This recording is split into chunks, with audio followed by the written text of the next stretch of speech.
I took my kids to see their stepbrother against my wife's wishes. Well, maybe she thought you were talking about the movie Step Brothers. I have one son with my ex-wife and 3 kids with my current wife. My oldest is 19.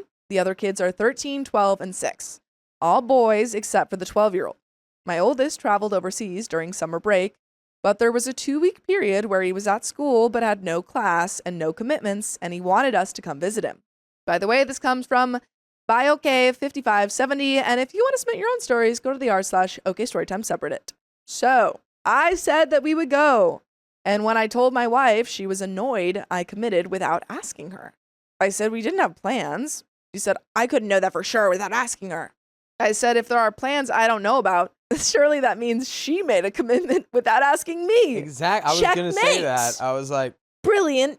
Brilliant. That argument fizzled out. However, she later informed me we were invited to go on a trip with some friends that would overlap, and she wanted to go on the trip. I said we already had plans. She said she never agreed to the plans, and the argument resumed.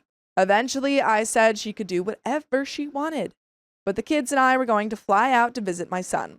I said it's important for them to spend time together, so they continue to have a good relationship now that he's an adult, and we probably won't see him as much. She said, I know she hates California, where his school is, and it's insensitive for me to just assume she's okay with going. I told her if she doesn't want to go, don't go. I'll go alone with the kids. She didn't want that, and the fight got intense. So I said we should ask the kids what they want to do. When we asked the kids, she really talked up her vacation plan and poo-pooed going to California. But the kids wanted to see their brother. She still didn't want me to take them after that. And we continued to argue about it right up until the kids and I left. We had a great trip. Ever since we returned from the trip, she has been frosty towards me. Last week, she dropped the bombshell of wanting to do couples counseling. I agreed, and we just found someone and made an appointment for September. All my friends say the counseling is a bad sign, the divorced and married alike. I guess I just want to know what I'm in for. Am I going to go in and immediately get roasted for my actions? Ultimately, I love my wife and I love my kids, and I want my kids to have a good relationship with each other. Is that so bad? There are some comments, but what do you think? I mean, according to her, it's probably pretty bad. Yeah. Like That's what a she lot thinks. of commenters are saying, she probably just doesn't like it because it's not her kid. Yeah, I think that's it. I think like not liking California is such a silly excuse to like Yeah. not get your other kids to go visit their brother. I don't know. I think that she's just upset that he still has this other kid. Because we haven't really heard much about like her relationship with his son. Yeah. And I wonder if it's at all close. Comments. Comment 1. The only thing that matters in this whole situation is that the younger siblings wanted to go on this trip to visit their brother. Had they not, would you have gone alone to see your son and allowed them to go on the trip their mother wanted? I have a feeling you would have. Your wife sounds very emotionally immature, to be honest. I hate California. I couldn't possibly spend even a moment there to spend time with my stepson. 5 years later, the 12-year-old gets accepted to a California school. Guess whose mommy's gonna go with their child when they go away to school in California to move them into their dorm, visit during parent weekend, etc.? Yeah, your wife. Guaranteed. She's the a-hole here. OP says, and the oldest wanted them all to visit. He sounds like a great guy who loves his family. Hopefully they stay in each other's lives. I think that's probably another reply.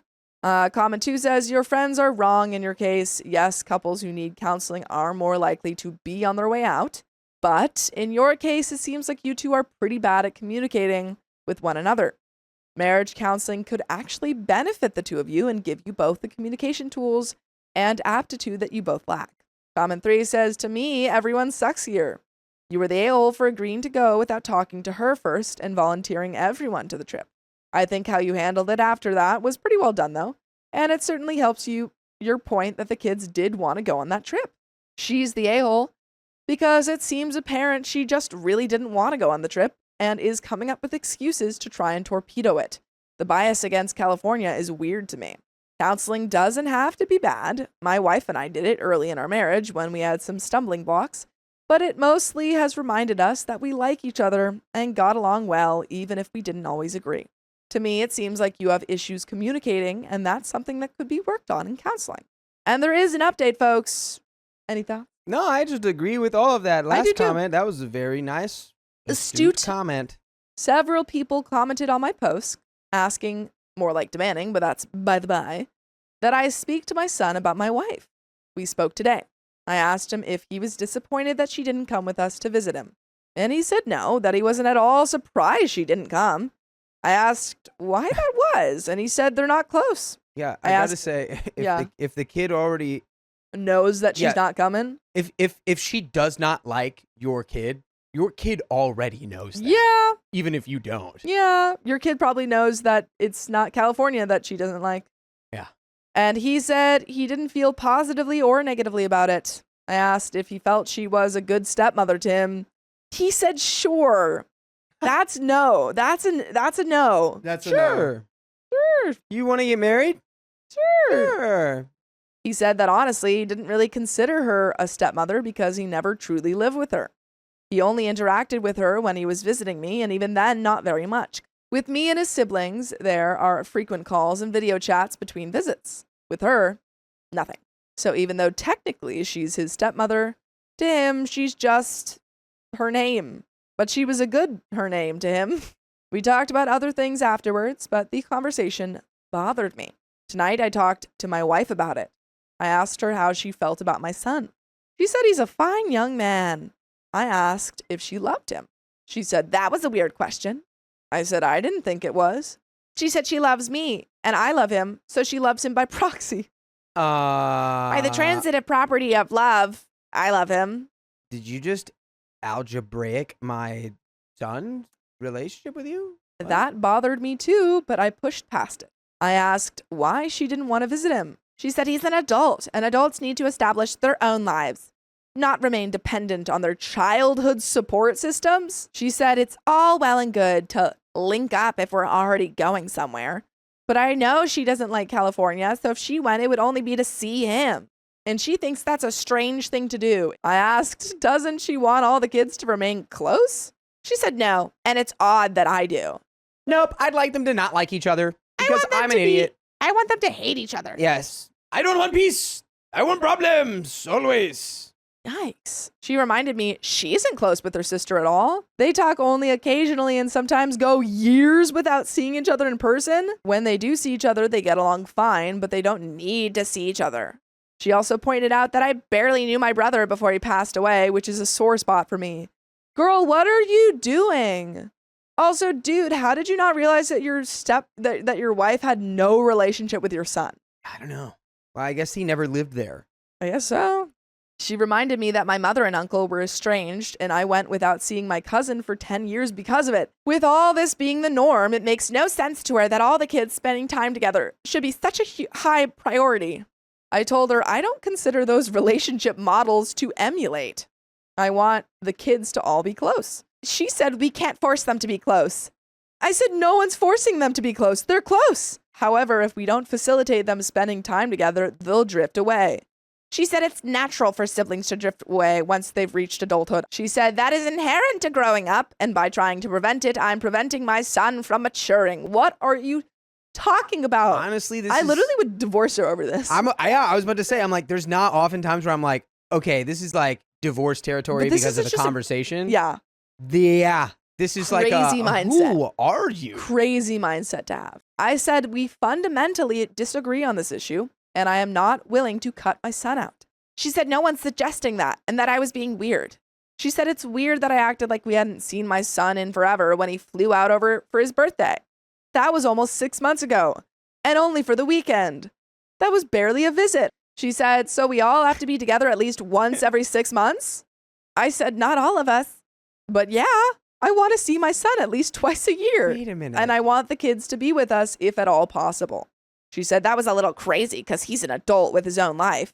But if he's cool with it and that's what I want, that's fine. Once every 6 months is beyond reasonable. That's crazy. That's Honestly, like, that's not a lot. That's very little.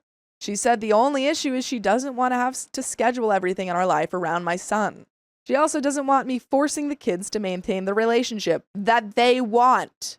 By the way, I want you guys to listen to full episodes of stories just like this. Just go to Spotify, Apple Podcasts, or iHeartRadio and search up OK Storytime. There's a little bit left to this story, but genuinely, like, Yeah, I don't know if I could continue this relationship. It's just like how did you not know this about your partner? That is what I'm asking. Because I'm like, she's been treating your son like this the whole time. Like, how did you not notice that she never wanted to be around your son? I don't know, man. I don't get that. See your son It's more. suspicious. Put your son first. I said, since we already have this therapy appointment in September, let's table the topic until then. At least now we both understand the other's position. I asked her if she would stop being frosty in the meantime, and she agreed to thaw out. She said getting everything out in the open eased her resentment. I resent her. I think there is definitely a good foundation here for compromise.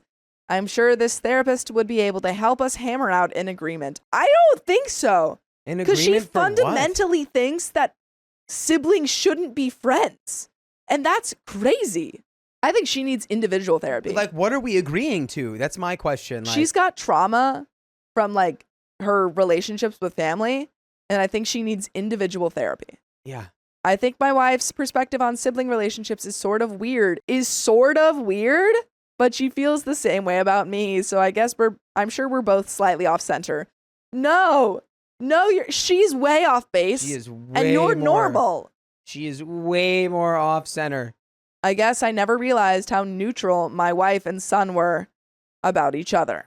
It kind of bums me out, but I know I'm being unreasonable. You're not, because neither of them are unhappy. What? So my dissatisfaction comes from a selfish place. What are you? To shorten it up, took your advice, and everything is on the path to resolution, although not fully resolved. Nothing has been resolved. Zero. Zilch. Not a thing has been resolved. I don't like this. What are you talking about? What are you actually talking about? They're turning me into the no face from Spirited Away. My best friend wanted her husband to father my children, so I ghosted her. You're not my dad. I, 31 female, have a friend, 32 female, who we'll call Z. For background, Z and I have been extremely close since elementary school, to the point we called each other sisters, and our fathers worked together for years before that. Needless to say, I was close with her family as well, and spent a lot of time with both her parents and her siblings, as well as her grandparents. I was always over at their houses, I attended events at their church, and we did a majority of things throughout school together. By the way, this comes from user Persephone's Pearls on the Two Hot Takes subreddit, and if you want to submit your own stories, go to the r/OKStorytime subreddit.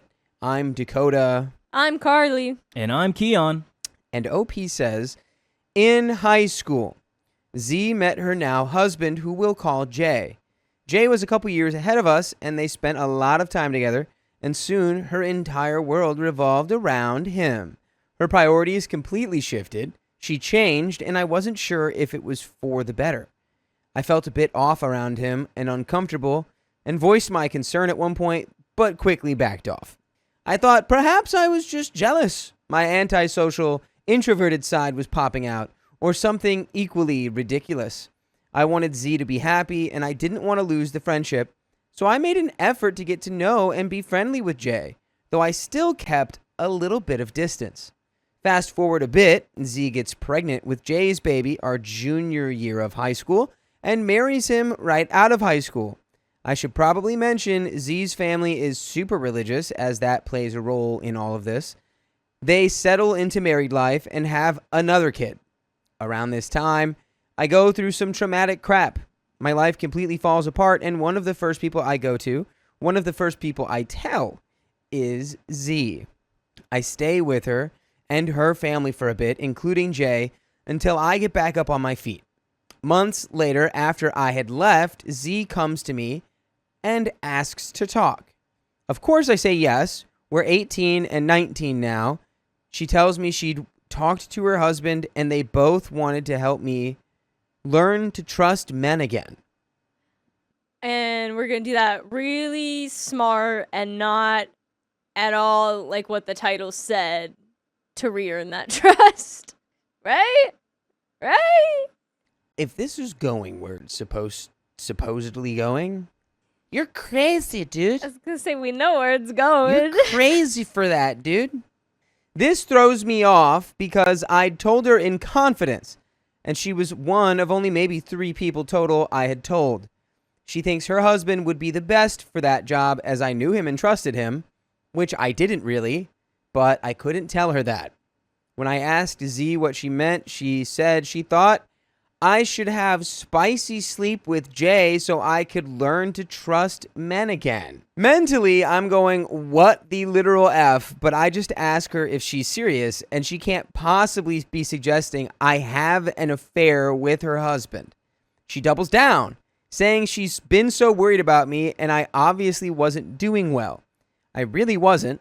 I was about as low and messed up as it gets, struggling to get through each day and scared of my own shadow. We argued about it for a bit and she let it slip that she was also worried about her husband cheating on her. He had done it before and she'd rather know who he was sleeping with. So, all of this on top of all the crap already going on in my head threw me for a major loop. I'm not proud of it, and I'm sure a lot of you will be horrified, but I eventually caved. I can't even begin to say why. My therapist had a field day with that one when I finally told her a month ago. I instantly regretted it. It made me feel worse than ever, and it has haunted me ever since. She has brought up doing it again a few times since, but I'm so glad I can honestly say I immediately turned it down every single time. Again, fast forward another 6 or 7 years. We're in our mid-20s at this point. After a few hospital visits and years of therapy, I'm doing quite a bit better. Not perfect, but getting into a better place. So no baby. No baby. Because not even John gestates for that long. Hey, mate. Hey. Never know. 7-year gestation? Never know. That would be crazy. There's some animal out there that does it, I'm sure. I think, doesn't a kangaroo do something like that? There's some crazy one. I hadn't spent as much time with ZJ or their family as I used to, but I still went to every birthday, every baby shower, etc., etc. Z has 4 kids at this point, and she wanted to try for a 5th with her cheating husband. Apparently, she had seen some kind of trend online about pregnancy buddies. Basically, women getting pregnant at the same time with babies and doing all kinds of stuff together like joint baby showers, birth announcements, classes, shopping, etc. Z thought this was the best thing ever, and knowing I had talked in the past about wanting kids and a family of my own someday, came to me saying she wanted me to be her pregnancy buddy. I really didn't want to destroy our friendship, so I tried somewhat calmly explaining why that wouldn't be a good idea. I wasn't in a relationship, I wouldn't agree to being knocked up by a random stranger, and I wasn't in a place financially or mentally to properly support a child. It wouldn't be fair to the kid to bring it into the world when I wasn't ready for it. She insisted everything would work out, and I couldn't wait for everything to be perfect, or I'd never have any kids. Dang. Sorry, I don't mean to be that guy, but I'm not going to take my pregnancy timing advice from the girl who got pregnant in high school. Not good timing. Who just lets her husband cheat on her. Not good timing. Lets your husband cheat on you. Uses him as some kind of, I don't even know. It's too much. You're not going to do it, right? And you realize you can just go, nah, I don't want to do that. You go, hey, that's kind of silly, go, goofy of you. Yep. And you go, I heard you. Still not going to do it. Z said I could get money from the government for any babies I had, and I wouldn't have to get pregnant by a stranger since Jay had already offered. Oh, how nice of Jay. You Yeah. remember when she turned him down the last time and said, hey, I don't want to do that again? Why are we asking? Also, he could be a present active father in the child's life, or he and Z would adopt the baby if I didn't want it. I really tried explaining to her everything wrong with this plan. You don't have to do that. You just say no. First, how could she think I'd give up a baby? She more than anyone knew how much I always wanted kids. Second, how the F would we explain any of this to either of our families or all the kids involved? How would her hyper-religious family react to me having my best friend's husband's baby? How would we explain to Jay and Z's kids, each of whom I'd held the day they were born and been around their whole lives, as an auntie? Why are we even getting this far with the hypotheticals? We're not doing it. Yeah. And how would I explain to my hypothetical baby when they were old enough? Third, I would never ever rely on government funds to raise my child. I couldn't do it. I couldn't just provide the bare minimum with no control myself. So yeah, she didn't absorb any of that and was so adamant that it would work. And then mid-conversation via text with Z, Jay jumps in, calling me and starting the whole thing all over again. Why did you pick up that phone call? Jay is super enthusiastic about the idea. Go figure. Wow, Go shocker. figure. Cheating Jay gets to cheat on his wife some more? Again? And he's pro that? It's crazy. Whoa. He's super enthusiastic about the idea, won't listen to any of my arguments, even less so than Z did. They both pushed me to consider it, told me to get back to them, and over the next couple of months, they tried again a few times. After all that, I had a hard time facing them. I went to less gatherings, I started communicating less, stopped responding to texts, asking about the whole pregnancy buddy thing. Then any texts at all. Z did end up having another baby, and I've never met him, and I haven't seen her and her family in several years. It hurts. I miss her kids. I miss her parents and grandparents. I miss the friendship we had. Recently, Z reached out to me again and told me she's been struggling and that she's having a hard time. I won't give details here as that's not my place, but I feel like an absolute butt not being there for her. I did respond and talked for a very short time because I still care for her despite everything. She was my best friend for years, but I haven't spoken to her since and I feel so incredibly guilty. I spoke to my therapist about it, but she's focused on my mental health, not Z's, so I feel like it isn't an unbiased opinion. No, I feel like your therapist is right. And yeah, why are you should be more focused on your own think mental health. Your therapist is trying to tell you, you focus on you, Yeah. not the person who wanted to breed you with her husband like a horse or some kind of farm animal. Yeah, you don't have to really worry about, guess what? Every single person you know on the planet has gone through / is going through a hard time. I did not know where you were going with that, and I thought you were about to be like, every person on the planet's gone through this exact, and I was like, no! It's just that we cannot put our own lives on hold indefinitely to handle everyone else's problems when we have problems of our own. So, am I the a-hole for ghosting Z and her entire family? Am I wrong for not being there for her while she struggles when she was there for me? I'm so stuck in my head with all this that it's driving me insane, and I really need some perspective on this. I feel like maybe I overreacted, or maybe it isn't as big of a deal as I think, though to me it all seems so unbelievably crazy. Please help. I would appreciate any honest feedback. And there's an edit. For the commenters who were concerned her reaching out was an attempt to suck me back in, I don't think so, but I could be wrong. I didn't add the content of that conversation, which was via text, because while I'm putting a lot of stuff out here, what she said truly isn't mine to post about, and I'm not about to air someone else's private matters that don't directly involve me. Sorry, I can't give more context with that. Some people have asked about Z and Jay's education after high school and their careers, and if they have any. Jay has a job, but I've been out of the loop long enough that I don't know what it is or how much it pays, as he switched careers sometime after I started ghosting. Z finished a trade school and works. I'm not sure if it's full-time. It wasn't when I was still in contact. They did receive supplemental income for their kids, which led to her suggesting it for me and my hypothetical polyamory baby. From my reading, there seem to be two opinions on Z and Jay's behavior. One side saying that they think Z knows very well what she's doing and is a partner to Jay in all of this. And the other saying she's basically been beaten down and conditioned to do what Jay wants. So I tend to lean more towards the second, which is that she's being kind of strong-armed by Jay, but I also don't think it's completely black and white. I do think if she got away from him, she wouldn't do things like this, but at this point, I don't know if she ever will get away. Another edit here says, a couple of you suggested I tell my parents. I did tell my mom. I will not be telling my dad. There have also been those suggesting I tell her parents. I wouldn't even know where to begin, and I don't really know what it would accomplish. I don't know if it would be a good thing or just cause even more trouble. It would also be putting myself right back in the middle of all of it, which I don't know if I could handle at this point in time. But by the way, you can handle all the full episodes with stories like this you could ever possibly want by going to your favorite podcast platform and searching OK Storytime. And there you can listen to over 71 days worth of stories. That's a lot. That's a lot of story. Ooh. Do it. We've got a little bit more story here. Continue to just not be there. Yeah. That's all this is. Don't tell anyone else. You're so good. Keep seeing that therapist. And listen to them.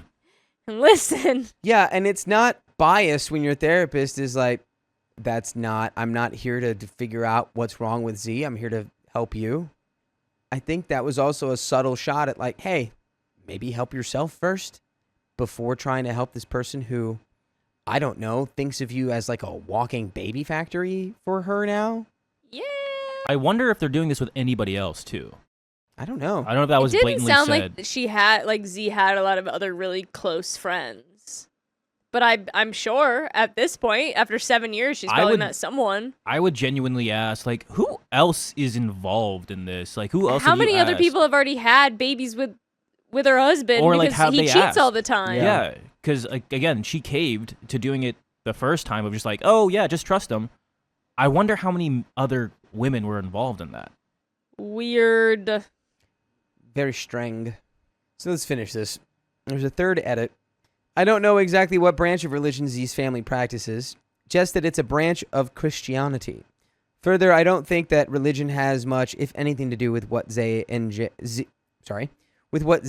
J are pushing for. The reason I added that information is to explain why I don't think her family knows or would agree with it. I did grow up going to many of their church events at their church and different functions, and her parents aren't exactly shy about talking about their beliefs, which, cool, no problem. But having been around them pretty much my whole life, I feel like I know enough about their beliefs to say they wouldn't agree with this. They subscribe to being faithful to your single partner and not straying. Things like that. Also, the whole no spicy sleep before marriage, but I don't believe Z paid attention to that part. And that is the end of that story. I refuse to forgive my mother-in-law. Now my husband is calling me selfish. Forgiveness is earned. My husband, 46, has always been treated different than his half-brothers by both his mom. The relationship between his mother and him has always been confrontational, and they have cut each other off lots of times in the past 2 decades. I've always stayed out of it, even though I think it's very toxic. Supported him and just gone along with the flow until recently. By the way, this comes from Revolutionary Scar 941, and if you want to submit your own stories, go to the r/OKStorytime subreddit. And I'm Angie. And I'm Keon. And OP says, we have 4 children, 19 to 13, and my mother-in-law has always been a hands-off, I won't babysit kind of grandma, which is fine. They are our children, but then his brother has a baby, and all of a sudden, it's the most wonderful thing to be a grandma. She babysits this grandchild full-time, so both parents can work full-time. He's 5 now. She cleans their house and brags about him non-stop. Normal grandma stuff, but doesn't even know our children's birthdays. About 6 months ago, they cut each other off again, and during the fight between them, my mother-in-law says that she's so sick of me posting pictures on Instagram of our children, bragging about all their accomplishments, graduation, sports, vacation, and how we think that we're better than everyone else because we have neurotypical children and money. The other grandchild is autistic, and we are both teachers. We aren't rich. A few weeks ago, my husband, quote, forgave her, I guess, and they started talking again like everything is normal. He told me that we are all going over to their house tomorrow for a barbecue, and I told him that I'm not going and will not be in the future. I told him I don't care if he invites her to birthday parties or graduations, and I'll be cordial, but I'm not going to have a relationship with her anymore. He's mad and told me that I'm being selfish and toxic, and that I should forgive and move on and be a good example, or our children won't forgive us in the future if we make mistakes. Am I the a-hole? But there are some comments. So commenter number 1 says, your husband is putting his toxic mother before his children. You think they never noticed that they are unloved by comparison? That's bad parenting 101. OP says, I guess this is why it's hardest for me, because my teenagers do notice now and have made several comments to me how weird it is that she treats their cousin so different. My husband is a very good father and tries his hardest to work through generational trauma, but it's not a light switch. You can't just turn it off. Commenter number 2 says, have they expressed this directly to your husband? OP says, only once at the dinner table has my son, 17, said something, and my husband told him not to take it personally. that it had nothing to do with my son and how his mom just sees him differently because he has a different dad. Commenter number 3 says, your kids are old enough to know what's going on. Opie says, they don't know what she said about me posting and bragging, but they do see for themselves how she treats my husband and them differently and have made several comments over the years about it. Commenter number 4 says, not the a-hole, are your kids going? I'm sure they will if they are expected or forced. I am sure their future enforced contact with that side of the family will drastically decrease when they are able to choose to go or not. You're not being toxic, mother-in-law is. Your husband is allowing that toxicity to hit your household. Time for counseling. I fully understand he loves his mom, but he needs to understand how her treatment is affecting you and the kids. Yes, they need to be able to talk about it also, which is why counseling is important. Opie says he hasn't asked them yet, but I think that's why he got so upset, because if I don't go, then he thinks that they won't either. They're all old enough to decide for themselves, and the two oldest, 19 and 17, have opted for not spending time with them in the past. Okay, yeah. There we go. Okay. So just more communication skills that husband is lacking here. Yeah, communication skills, but also just understanding that your family's uncomfortable with this side of the family because they're treated like the black sheep. Yeah, exactly. It's like, this isn't the way to fix that. The way to fix that is to like actually stand up for yourself and actually say like, no, if you're going to treat me like this, I don't want to be around you. Yeah. Just like silent treatment is gonna fix that, and just like apologies and not talking about it again. The actions speak louder than words kind of thing. Yeah, absolutely. Commenter number 5 says, when did mother-in-law retire? Opie says she hasn't worked since his brother was born, so about 35 years ago. But we do have an update. Okay. So we got a lot of background information from those comments. Also, that was nice. Very interesting what OP said. She hasn't worked since his brother was born. Right. So she probably was working when the husband was born and neglected the husband. Yeah. But when the brother was born, she had all this time because she was retired. Yeah, so maybe that comment was about the husband having a different dad or something. And maybe like there was some sort of resentment because of whatever happened. It seems like we're missing a little bit of context along those lines, but still, like, we have the main picture. Right. Mother-in-law loves brother's family, brother's kids. Exactly. Doesn't like the other sons and OP's family for whatever reason. I feel like at this point, it's either we get like, hey, what's going on with, like, why are you having favorites? Why are you playing favorites? I get it. There's no answer. Cut them off. But like for real cut them off, not just for like a Yeah, exactly. I should cut them off.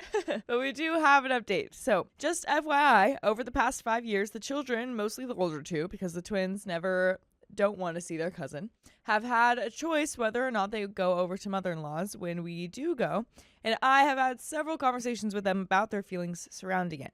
Up until 6 months ago, it was behavior and favoritism and things that we had to infer from the difference in treatment. When she verbalized what I knew all along, that's when it just became black and white for me, and I thought until a few weeks ago the same for my husband.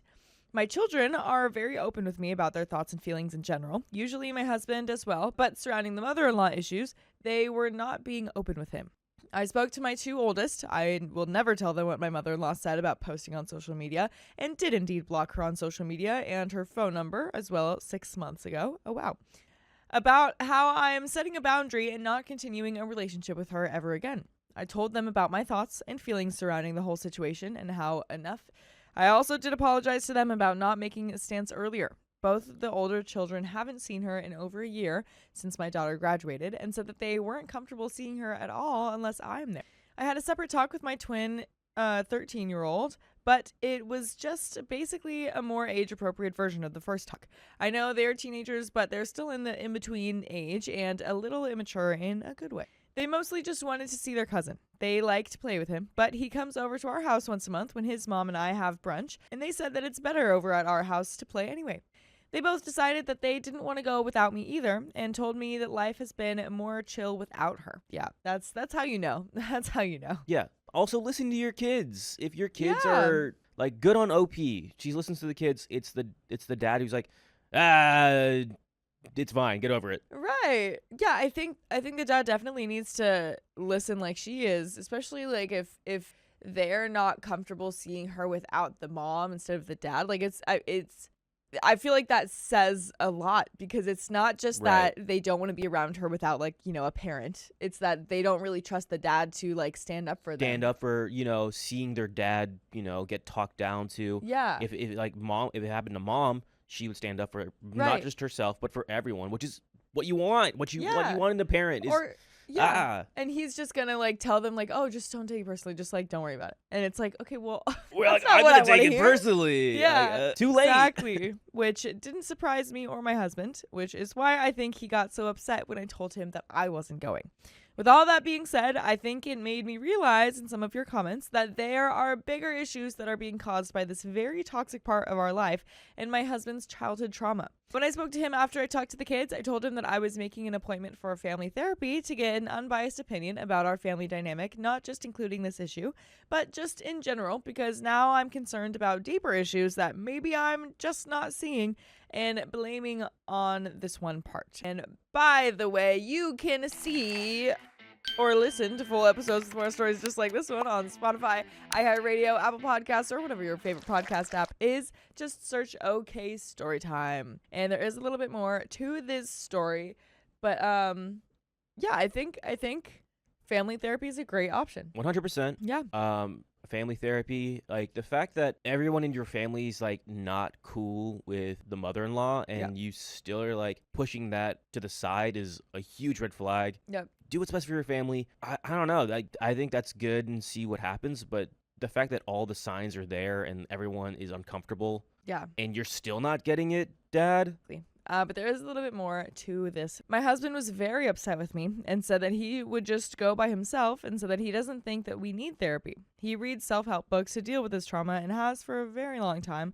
So he's not oblivious to the issues, just thinks that he can take care of it himself. I told him that he could come to therapy or not, but I was going to set up the appointment and the kids and I were going to go. He spoke to them last night at the dinner table, and all of them basically told him that they didn't want to go over there and think that life has become calmer without her.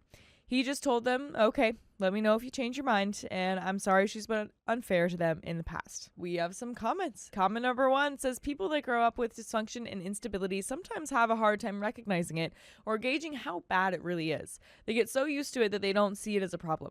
Comment number 2 says, yikes, your husband has got to realize that if his wife is telling him that she and the kids are going to family therapy and want him to join, but will do it without him, that should be ringing alarm bells in his head that his butt found himself in the middle of a lake and that ice is paper thin. Self-help books are poor flotation devices. Comment number 3 says, at this point, OP would be better off divorcing her husband, to be honest. Sorry, but his childhood trauma isn't an excuse for forcing his wife and kids to be bullied by his mom in hopes that the mom will finally throw a scrap of love his way. His mom will never, ever change, and husband is setting his whole family up for even more trauma. And that is the end of that story. I kept my baby's gender a secret because of my in-laws' opinions. Well, that's just like your opinion, man. I'm a 27-year-old woman and have been married to my husband, who's 28, for 2 years. I am currently 22 weeks pregnant with our first child. We decided we wanted to keep the gender a surprise, as it didn't matter to us, and we'd be happy either way. The issue, however, is my mother-in-law. By the way, this comes from adorable Willow4984, and if you want to submit your own stories, go to the r/OKStorytime subreddit, and we're here to give good advice goofily, but we don't have all the answers. We only know what we'd do. Let us know what you would do in the comments. OP says, there is a slight culture divide here. I am Caucasian, while she and my father-in-law are Chinese. My husband is their only child and was born a few years after they immigrated. I am the youngest of 6 girls. Seriously, I have no idea how my parents didn't unalive us growing up. LOL. My mother-in-law and father-in-law never miss a chance to talk about what a shame it is that my parents never had a boy, which I think is definitely a cultural thing. Could be. That one. I put my money on that one. They say having so many girls is unlucky while bragging about the fact they had a son on the first try. I mean, like everything I know about like the one child rule, usually it's like prioritized to try and get a boy. So that's definitely like a cultural. Definitely, probably could be considered that. This gets to me, but I've heard it a million times before, so I mostly ignore it. When we were dating, my then boyfriend, now husband, explained it was just a cultural point of view for them to see male children as the goal. To give him credit, he always shuts them down when the conversation started down that path, though they always ended up bringing it up again another time. Now that I'm pregnant, she is pressuring us to tell her the gender. She was not happy when she found out we wanted it to be a secret and actually cried over us keeping such important information from her. She insisted it's important we know what the gender of the baby is. Well, we know why she wants to know. She wants to know whether or not she wants to, she's going to be able to love this baby. I won't lie. I have a slight fear about how she'll react if it's a girl based on her comments about me and my sisters in the past. It's a valid fear. My father-in-law, meanwhile, is backing up my mother-in-law and scolding my husband constantly for upsetting his mother like this. I know he hates upsetting them and is starting to cave from the pressure. I really don't know what to tell her until the baby's here, but I feel like an a-hole as I know it's getting to my husband. He hasn't once complained and is always shielding me from their scolding in this, but I can tell it's wearing on him. I'm beginning to wonder if I should just cave and find out to tell them so they'll stop putting pressure on us and deal with the issues that could rise up later if it is a girl. But I hate that I'm being pushed to this choice. Am I the a-hole? And there are some comments. But do you have any thoughts of your own? This is a complicated situation, But it seems pretty straightforward at the same time. They Yeah. want the baby to be one thing for whatever reason. It is unnecessary, keep them clued in because it's just, all it's going to do is stress you out. Yeah, I don't think they're going to get any better. And then you're just going to be more stressed during the pregnancy. Your partner, your husband, has already said that he doesn't want to tell them. He's already defending you. I think just stick with not telling them. Yeah, just hold fast. Don't assume that just because your husband is stressed out about this, that it would make his life easier to tell them, Stand firm. Comments. Commenter, not the a-hole. Have the grandparents been informed that their attitudes are contributing to your hesitation? OP says, well, I didn't want to tell anyone regardless of this, but they're not helping. Yes, my husband has tried to tell them this, but they wave that off and don't listen. Commenter says, that sucks a lot. Is there a way for your husband to go lower contact with them in the meantime? I totally vote not the a-hole, by the way. OP says, sadly, no, they have a habit of just turning up with no warning at all. And also, I feel like there's a strong, family ties in Chinese culture. So that would also just be really hard in general, I think. They certainly could die. They certainly could die. That's because I was reading that comment about Tesla at the exact same time. I thought you said they certainly could die. That's what I did Oh, you did say that, okay. I said that certainly could die. No, but that certainly could be. Comment says, oh, good God, that is a serious lack of boundaries. Stand your ground. It's a totally reasonable boundary to keep private information with your nuclear family only. If you cave on this, they'll keep expecting you to cave on other boundaries too. OP says, honestly, I'm just glad they haven't tried to move in yet. Some of my husband's friends are dealing with that exact issue after they got married and started having kids. Comment says, don't let them in if they show up unannounced. OP says, not that simple, sadly. I'd happily do this, but my husband has been raised in the belief of honoring your parents, and he'd never leave them on the doorstep. He does defend me as best he can, such as taking the brunt of their pressure right now, but he is struggling against his own upbringing. I love him so much for trying, but I know none of this is easy for him. Another commenter says, I agree, it'll reinforce the idea to the in-laws that they can just wear her and the husband down enough for them to cave. It's a very common Asian parenting tactic, and my Asian parents are the same. For Asians, everything is a family matter. Older Asian adults always need to have a say over everything, from what you eat, what you dress as, who you date, why you're out after 6 p.m., etc. It's the toxic family-centric culture at play, not the a-hole for OP. Tell them that they're disappointing their son by thinking that he won't be able to produce a son of his own. OP says, that's a good line that I may very well steal. Yeah, you're just you should just know that he's going to have a son because you made him. You should just know that. Yeah. Why do you even need proof? That's what you should just tell him. Just start gaslighting them about that. You already know. Why do you need proof? You know. You know it's going to be his son. You know it. Right. Stop asking. You already know. Honestly, you're absolutely right about it being a common parenting tactic used by Asian parents, as everything you've said I've seen firsthand. They hated him dating me because I wasn't Chinese at first, then doubly and then hated I became Chinese. Then I it was wasn't fine. Chinese at first, and then now I'm Chinese. Angie's thinking about a joke from last night. I was just laughing at that. Oh, I Why, thought you what were was thinking happening about last night.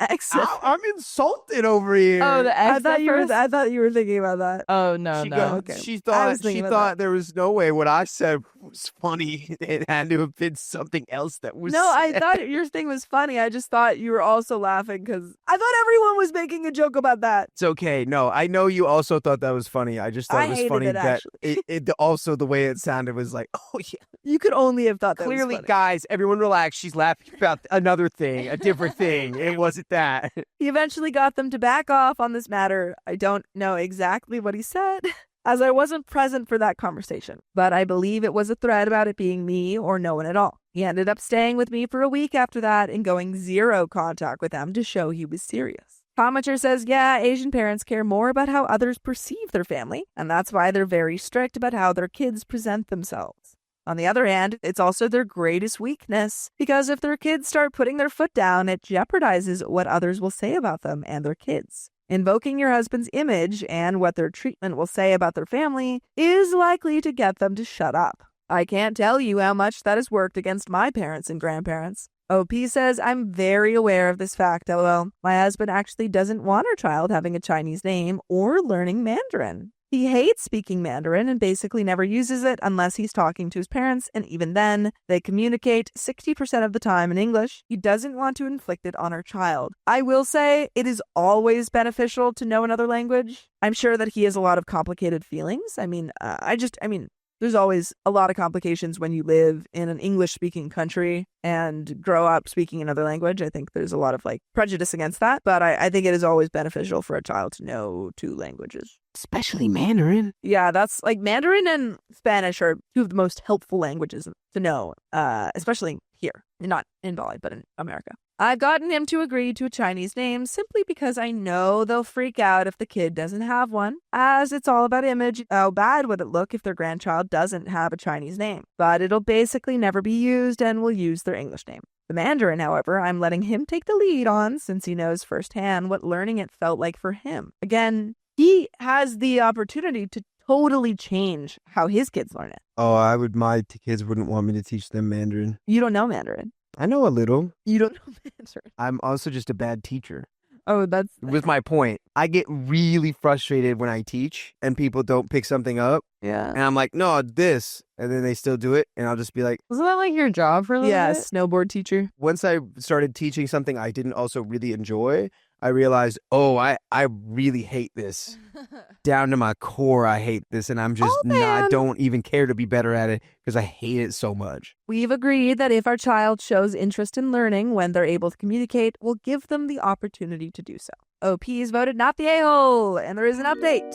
So my mother-in-law and father-in-law came around for this morning for tea, uninvited as usual, of course, and began to apply their pressure again to demand the gender of the baby. And I was ready to step in, worried about my husband, as I know this has been a lot of pressure for him, but he surprised me by snapping at them. I've never seen him truly angry with them before. The only time I've ever heard of him being truly angry is when he fought them over dating me when they didn't approve, as I wasn't Chinese. But I wasn't there for that conversation, so this took me by surprise. To summarize, he told them that our child's gender was none of their business, and if they kept this up, then any future sons we will have will take my maiden name, since I have no brothers to carry on the family name, as they keep reminding me. He then told them not to test him, as he'll burn their family tree to the ground. I don't know who was more shocked, them or me. He then told them to get out, and they did leave, though my father-in-law scolded him for being disrespectful and not putting family first. So, I mean, What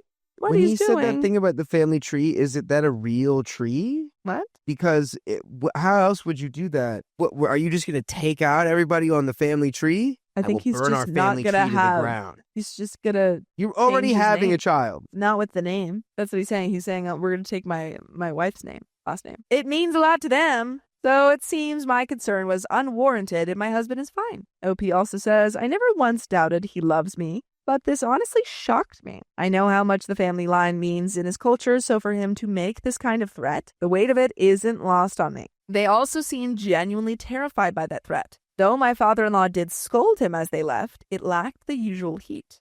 I feel sorry for her too, despite all of this, and I hope she'll come around someday. God, just says, bro, that was hot, not the ale. OP says, imagine how I felt. never been more attracted to him. If I wasn't already pregnant, no doubt I would be soon enough.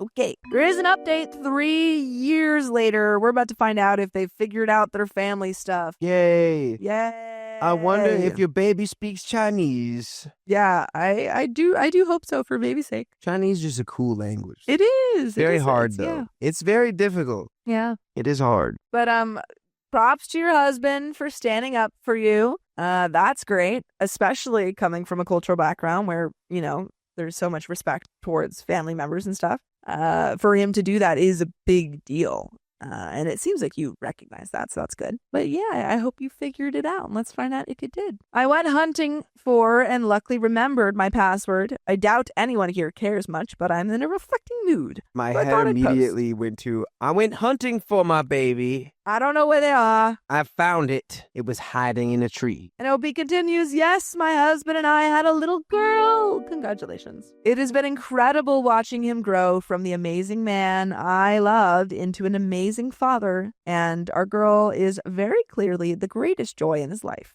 We had a long conversation not long after she was born, and he actually ended up going to therapy to reconcile his feelings on his parents and his culture. He originally did not want her to know any language but English, and basically to ignore his side of the culture. But he eventually realized, thanks to therapy, that he was robbing her of a chance to have a more diverse view on the world, and that his experiences with his culture may not be hers. Yes! Yay, everyone I'm so happy about that.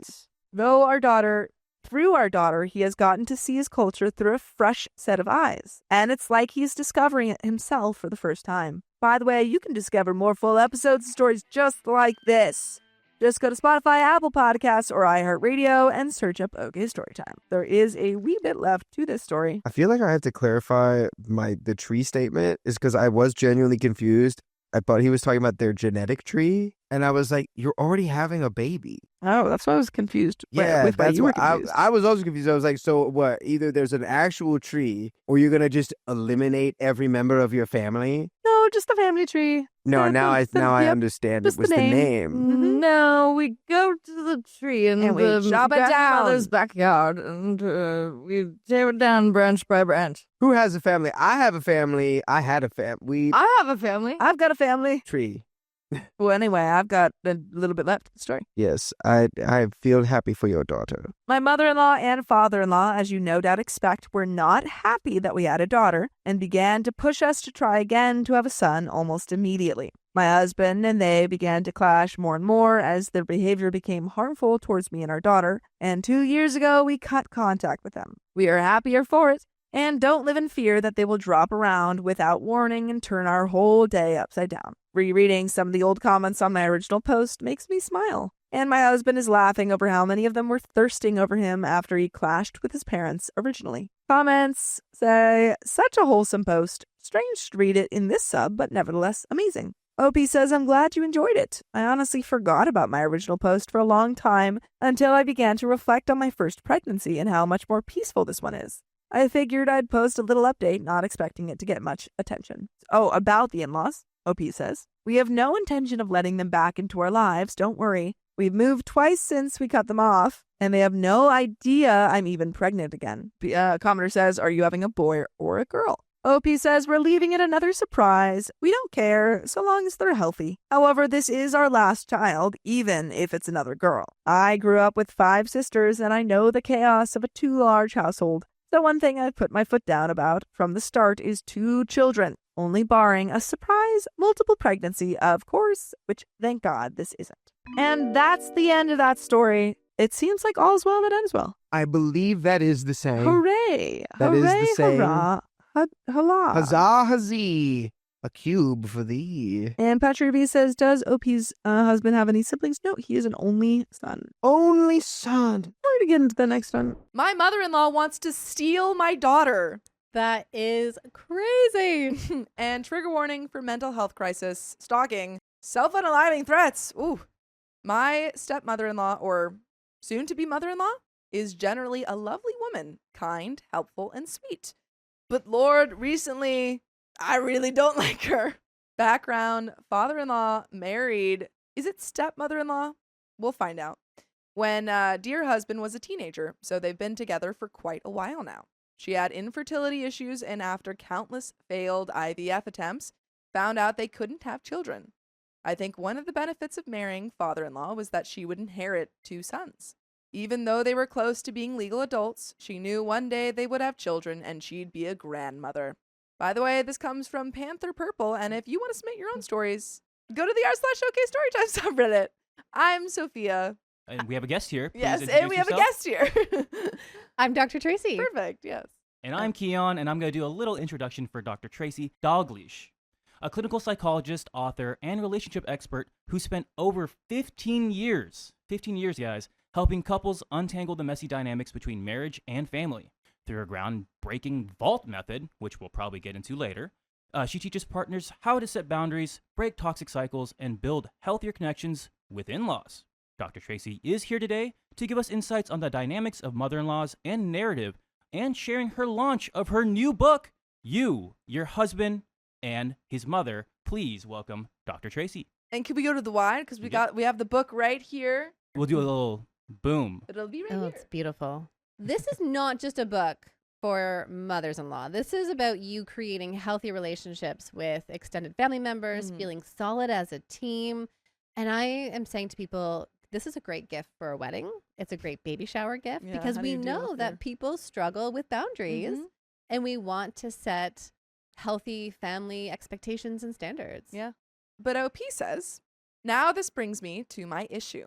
Before I gave birth to dear daughter, I knew an influx of annoying stuff was coming my way because there hadn't been a girl born into the family for a long time. But I definitely didn't think it would be this bad.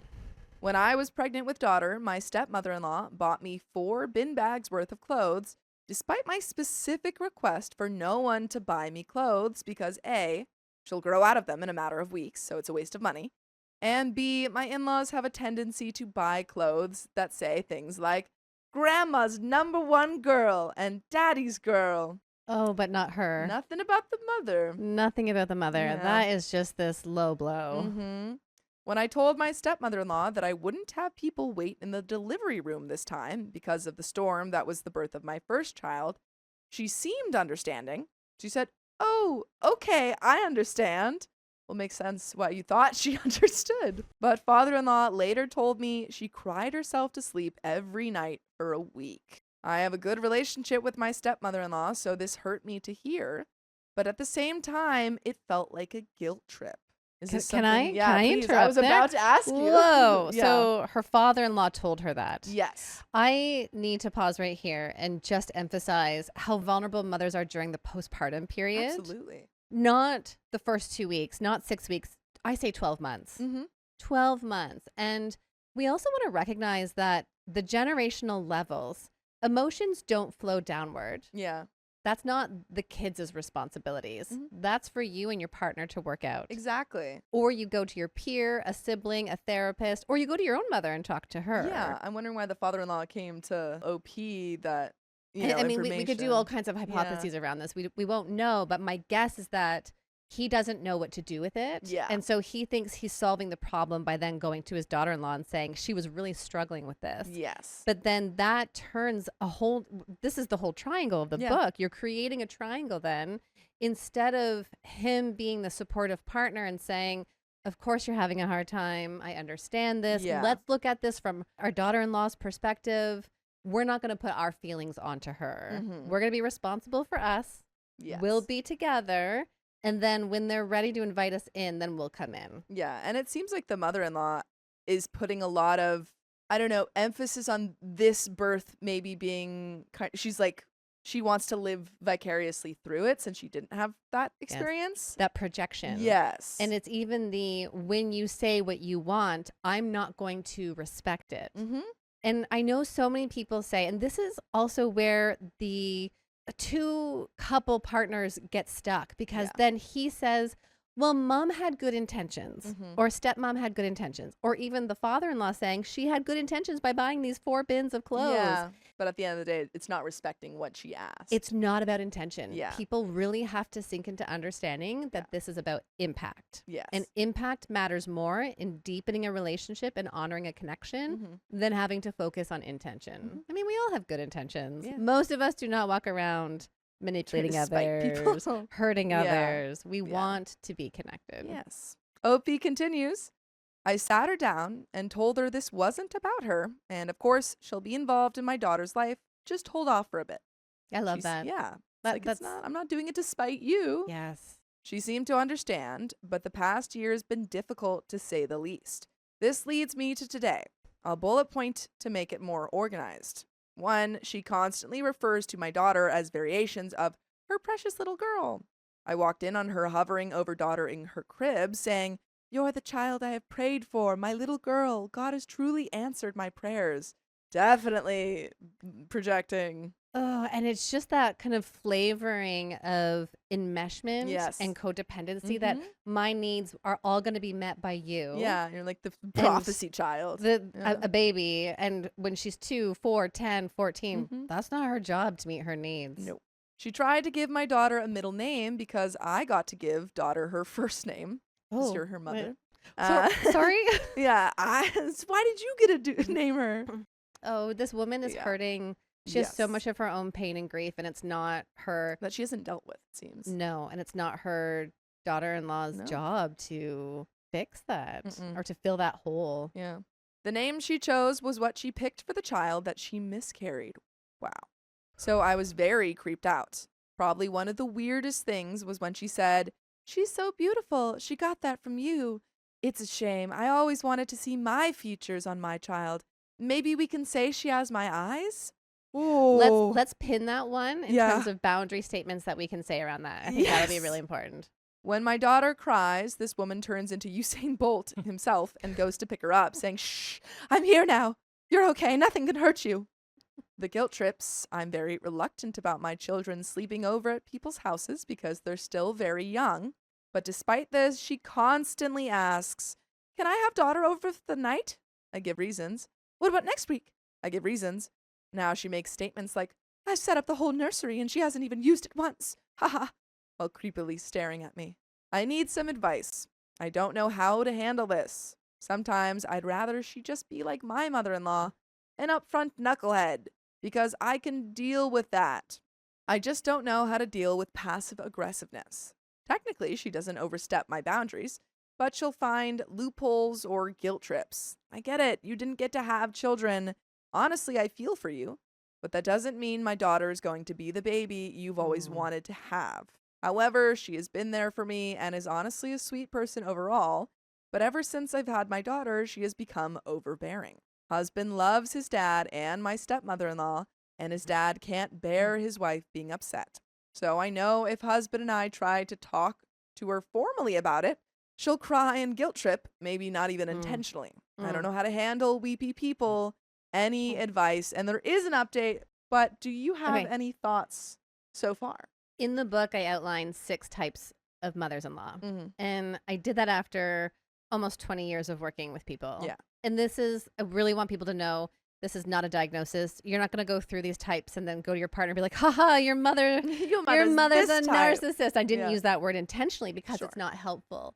And so whenever we're dealing with someone, we want to understand what category of behavior are they, because Mhm. then we will know how we can communicate and interact with them. Yeah. So for example, there's a lot of martyr victim flavoring here where I want to give and give and give, but there's guilt attached to it.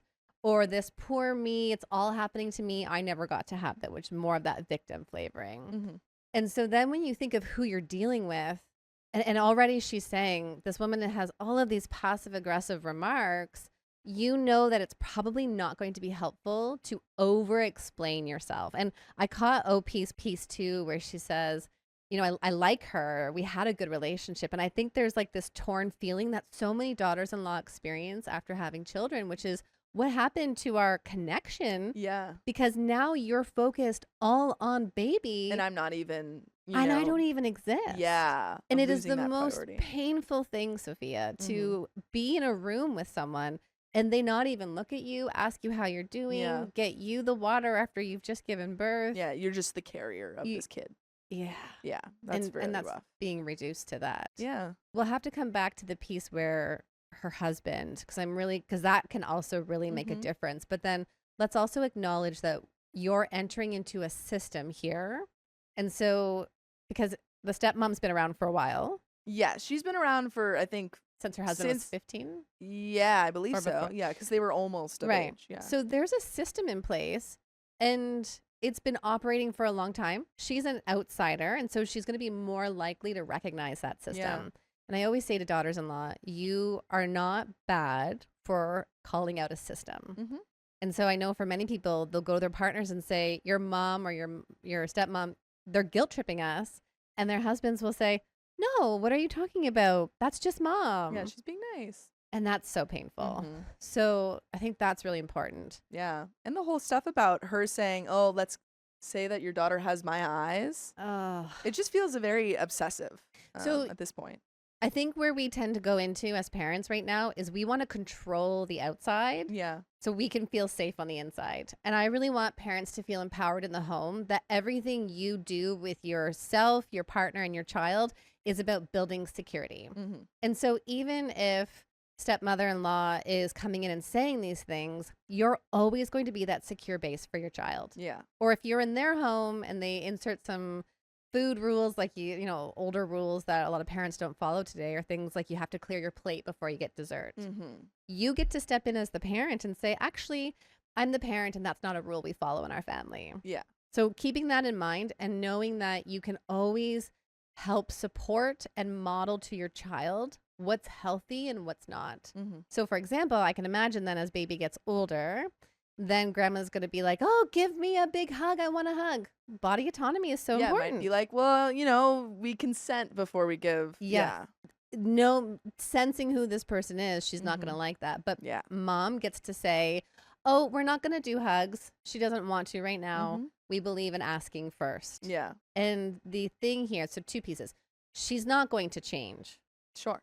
And you could go into those conversations and point out these issues, but that might cause more distress. And I have a Mhm. feeling it would. Well, it seems like OP's already kind of said what she feels, and that Yeah. hasn't done anything I so far. love what OP did in the sense of saying, like, we'll invite you in. We'll Mhm. let you know what works for us. Yes. That's beautiful. You've already done that piece, but now here's someone who can't see that pattern. Mm-hmm. And so here, you're going to want to know really what your boundaries are. Most people come into my office saying they're not respecting my boundaries. And when we dig a little bit into it, it's because people are making requests. And requests sound like, please don't whisper these comments into my daughter's ear. Please don't make comments about her eyes or that kind of thing. Yeah. It's about the other person doing something. The boundary is what you are or are not willing to do. Mm-hmm. And so then when she makes these comments, what does OP want to do? What would be empowering for her? Is this a moment where she goes to the bathroom and splashes her face because, oh my word, grab your phone, text the group chat. Sure. Be like, ooh, Yeah. Yeah. intense. Is it when she says something, you go, and then you change the topic? Like her asking, can I give her the middle name? Well, that's something we're deciding. Hey, have you been following the Jays? Sorry, I know I'm Canadian and the Jays. I don't know what the Blue Jays. Blue Oh, Jays. baseball. I don't know Yeah. sports. Yeah, that's Keon's thing. Yeah. I don't know anything. Go Blue Jays. Yeah. Go Blue Jays, right? Go Blue- I I'm- mean, I'm not a Dodger fan, so go Blue Jays. All You- right, that's yes, great. I'm Team Canada right now. I'm I'll rooting be for you guys. anybody's fan. I could be the Jays fan. But be ready then Yeah. to go to a different conversation. Yeah. Have that prepared, because one thing we can know for certain is that family is consistent and predictable, Mm-hmm. especially if you're not seeing them go to therapy or Yeah. do some of this self-work. So have those things in your tool belt. Oh, have them prepare ready. yourself. Yeah. But we have an update. So let's see if OP uses Oh. any of your thoughts. Update. I was going to wait until Friday when stepmother-in-law, father-in-law, brother-in-law, his wife, and kids came over. My naive self thought this was a take her to the side for a 5-minute chat situation. But you guys scared the sense into me with your comments, so I had to get my ducks in a row immediately. As soon as I saw my husband in the evening, I burst out crying. He just looked at me shocked because I rarely cry. So even if he didn't think the stepmother-in-law situation was bad before, he knew it must be to be making me feel this way. I began by telling him everything. It was like word vomit. I told him about the pet names, the constant holding, the running to get her before me, the clothes, all the stuff through my pregnancy, the nursery, the constant whispering in daughter's ears, the photo album of daughter. She took pictures constantly and has already filled out a massive photo album. She has more photos than me. I told him about the sad statements, the looks. When I'm holding my daughter, she gives me the weirdest look, a combination of sadness, anger, and confusion. Can I pause there for a Yes. second? I'm thinking about how when someone else comes into your safe space and it feels threatening, your nervous system can't tell the difference between a true bear or an imagined bear. I was wondering, because OP says she has this look of anger, sadness, and confusion, I wonder if maybe in this instance you are just kind of reading into something that's not there. Not to say that you are, but like you don't know for sure. You don't know, but Yeah. when someone comes in with that possessiveness, or they're knocking at your door every day to see the baby, or they're Yeah. only talking about your child. I had one woman tell me that her mother-in-law would whisper in her ear, "You're not my grandson's real family." Oh, Can you imagine? that's That terrible. that is threatening. It's biologically wired inside of us to Yeah. protect our, your heart is now walking outside of your body or lying outside of your Yeah. body. And You're she sees her going- as a threat. you're Yeah. going to be protective. And then I think, not knowing what's coming next, but the other piece here that I see happen so often is that daughters-in-law are pushed and pushed and pushed, and then they explode. Mm-hmm. But then guess who's the problem?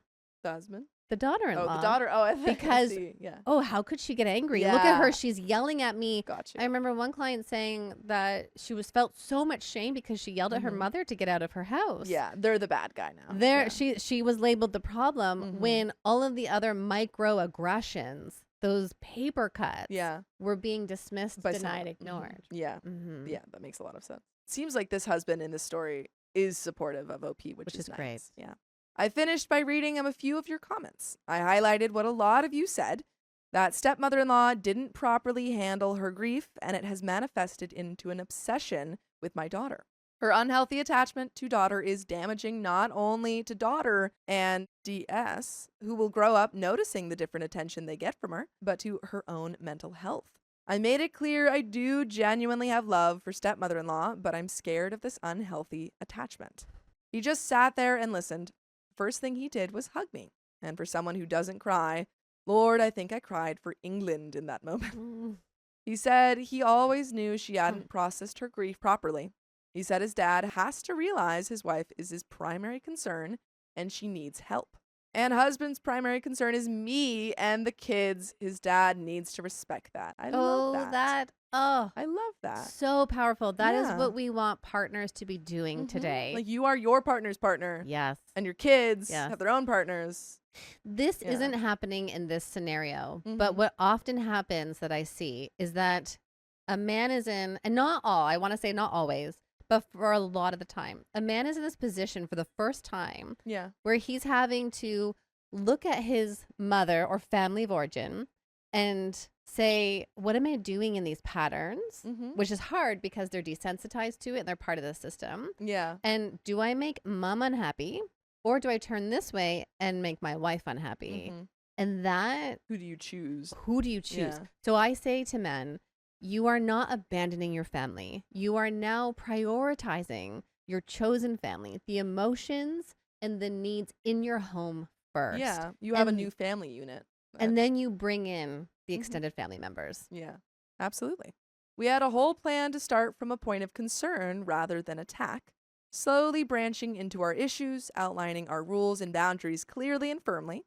We are not to be overridden, manipulated, influenced, or stomped over. Any breach of our boundaries would indicate that stepmother-in-law doesn't respect our role as daughter and son's parents. And with all violations, there are repercussions. Then coming back to concern, addressing her mental health and processing her grief. My best friend went through her own miscarriage a few years ago and went to therapy. She gave me the contact info of her therapist. We would be there for stepmother-in-law emotionally as well. I made it clear to my husband that even if she agrees to respect our boundaries, I still want her to go to therapy because those issues won't go away. If she can't inflict them onto daughter, she will only internalize them and cause herself more inner conflict. And I am genuinely concerned about her mental health. We had notes, we were on the same page, the kids were sleeping, I had calmed down. Great. I feel like everything's not going to be great. I got a text from stepmother-in-law saying she and father-in-law wanted to come round tomorrow for dinner instead because Friday they had a meeting at their church. My anxiety-ridden mind could face this quicker and wouldn't have to be drawn out until the end of the week. Everything was set. I had husband's full support, and he'd be addressing everything with me. And my stepmother-in-law is a rational woman. What could go wrong? Oh, I mean, when there's yeah. unprocessed grief, unprocessed Yeah. trauma, a lot could go wrong because that slowing down, that sinking into your body, that self-awareness and self-reflectiveness is not Yeah. there. And if there's anything that people can learn about relationships, know that you are having your own experience, just like you and I right here, Sophia. I'm having my own experience and you're having your experience. Yeah. And then I'm actually experiencing you on top of that. And that's complex to do. And so it would require this woman to be able to say, here's what's happening inside of me. This is really hard. I'm feeling all of this old stuff. And then here's what I'm doing to you. Yeah. And it seems like she hasn't even processed what's happening inside of her. No. So that's already hard. painful. Yeah. To hear from someone else, this is what I think is going on with you. This is what you can no longer do with our child. Yes. A lot of information all at once. And it's tricky too, because I know there's such good intention, but I Mhm. also know, and I don't want to overgeneralize, there are people in a generation who will say, what would I talk to? What would I talk about in therapy? Or I don't need to go to therapy. What would I even do? I have nothing Yeah. to say.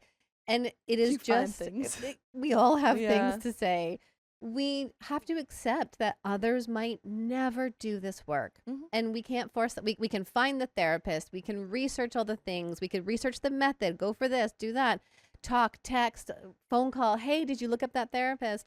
Inevitably, they're going to make their own choices. Yeah. And you don't get to control that. Absolutely. And You only get to that's control the boundaries for your daughter and your family. 100%. And OP really has to sit in that. Okay, so this is what she's choosing. Yeah. And as a result of that, then what do I want to choose then? Absolutely. But we do have an update, and we're going to find out if everything went well with that conversation. OP starts by saying, this happened a few hours ago, so I'm still pretty overwhelmed. I know you guys are used to the craziness of mother-in-laws, sure you especially, but this level is still very much new to me. As I was getting ready in the morning, my hands were shaky and it felt like someone left a knife in my stomach. I think my body was warning me things were going to go down. Stepmother-in-law and father-in-law live a 30-minute drive away. I picked up the kids from the childminder, settled them down. Husband comes home. Everything was set. We were planning to have the talk after dinner when the kids went down. The door rings. Husband gets it. They come in and greet everyone. Stepmother-in-law spots daughter in my arms and makes a beeline towards me.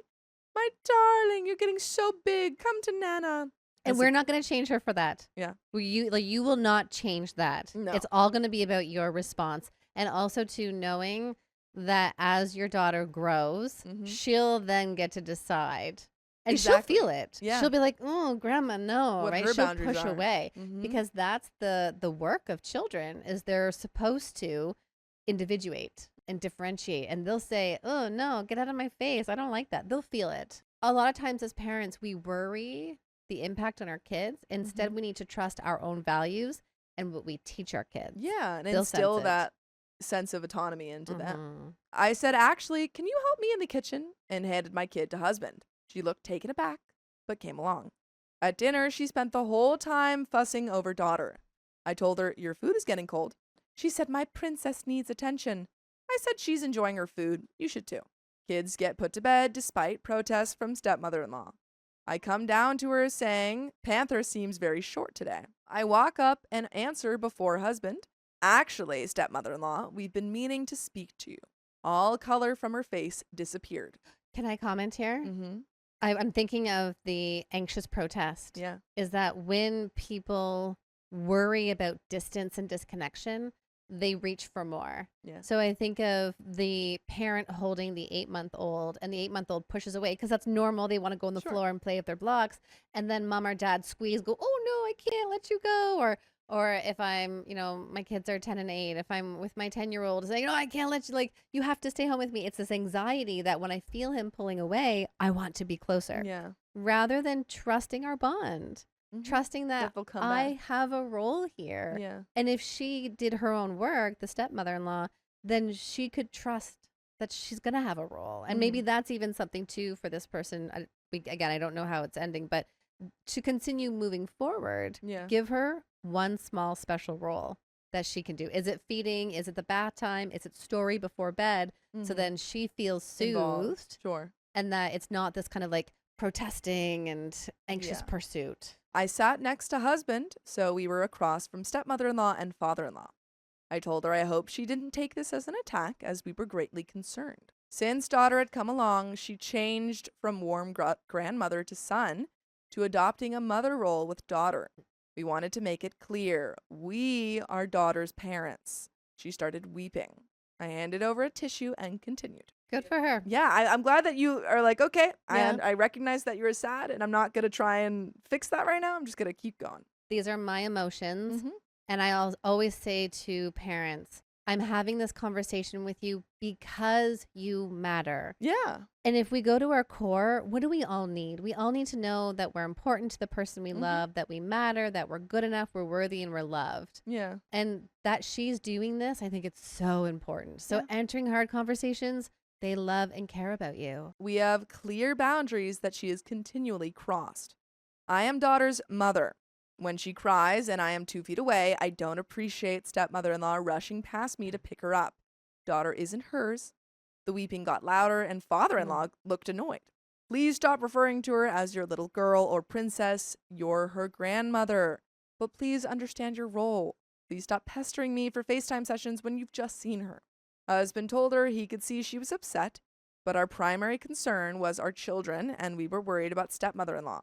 She had developed an unhealthy attachment to daughter, and she needed to address the underlying issue, her grief.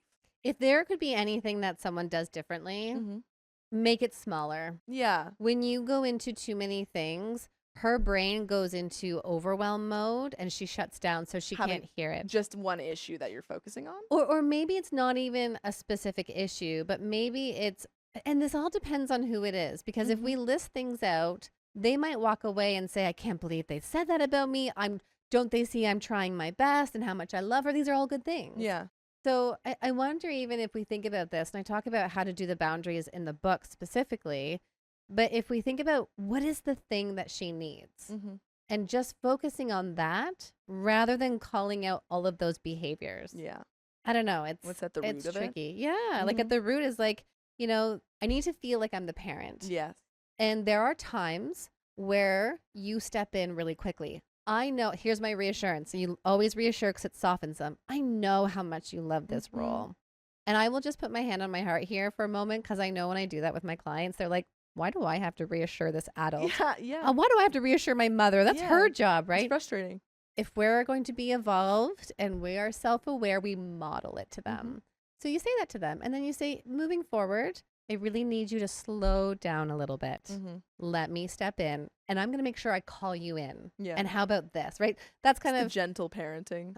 Oh, yes. And also, too, for anyone who's been in those positions of just giving those boundaries and it's not going the way you want it to, and you hear me do it, I'm not in the moment. My nervous system isn't going wild, and I can phrase it this way. And just remember, boundaries, expressing your needs, it's a skill. You're flexing the muscle. Until she did, we didn't feel comfortable with her being alone with daughter. This is what did it. She jumped up and shouted, "You can't take her away from me. She's all I have. Why are you trying to keep me away from her? OP, I've done so much for you.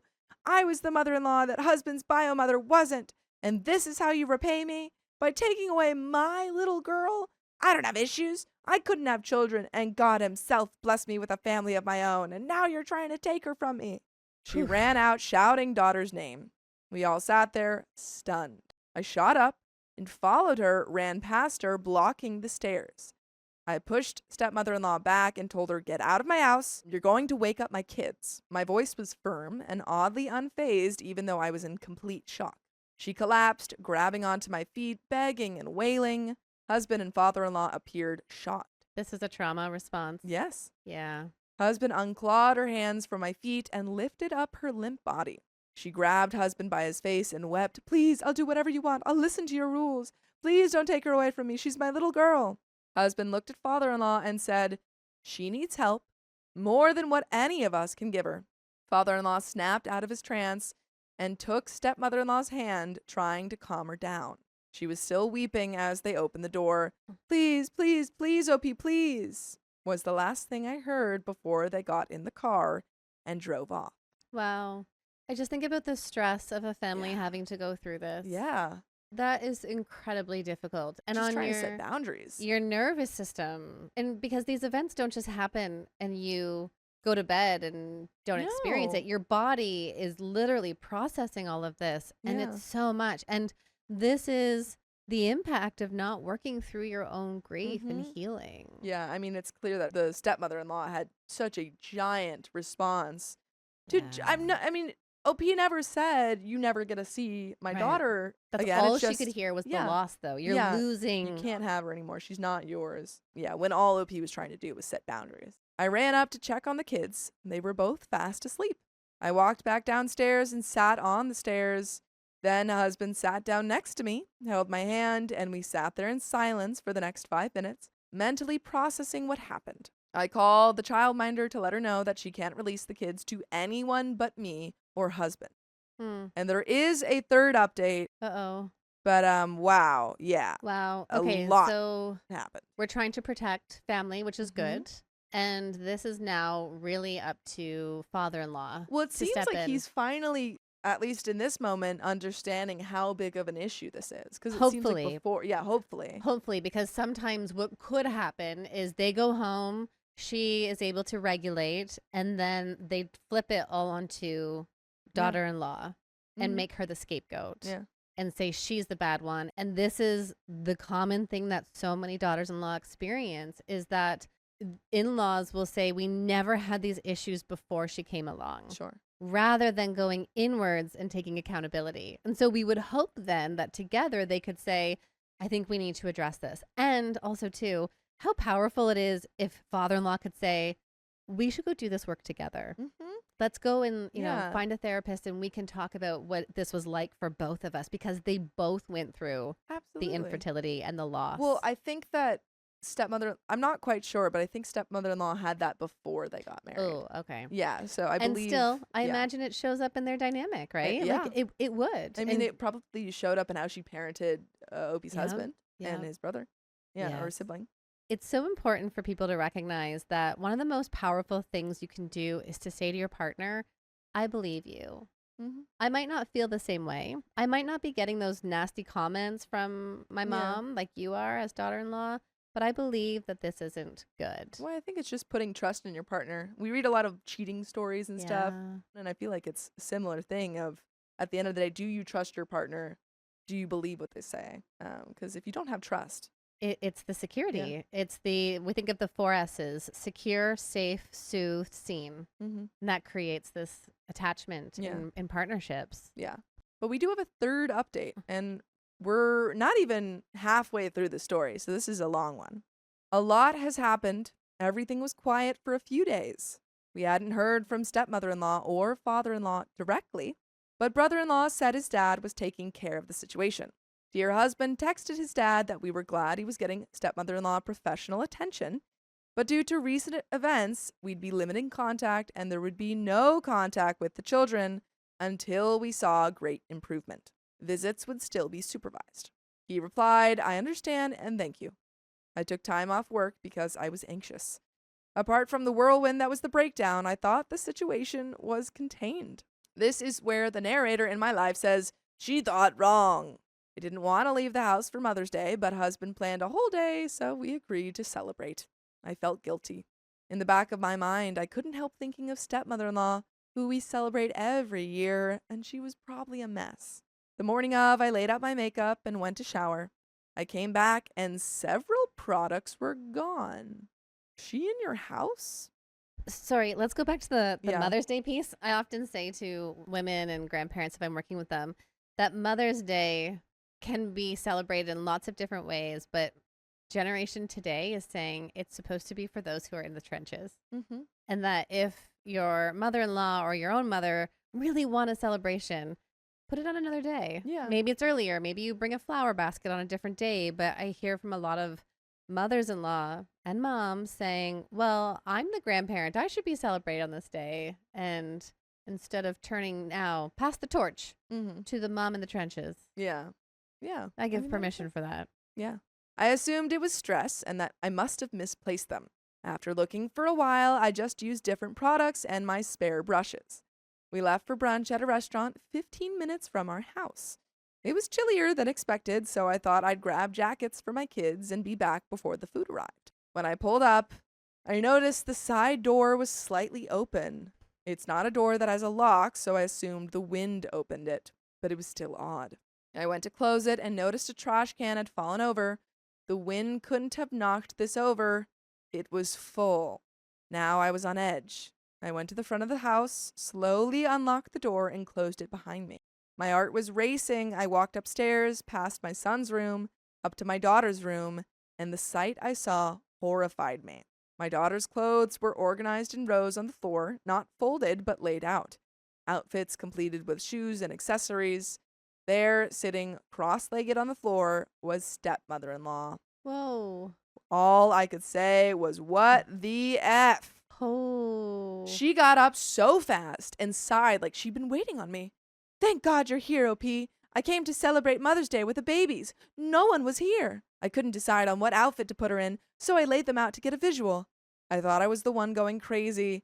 I took out my phone to call husband, and she grabbed it and said, no, we don't have to do that, with the effing creepiest grin. I feel like she's having a breakdown. So I'm kind of, again, I can't assess anyone when I'm not there, and I don't have patient consent, but I'm almost getting this flavoring of a break. Yes. From reality. I agree.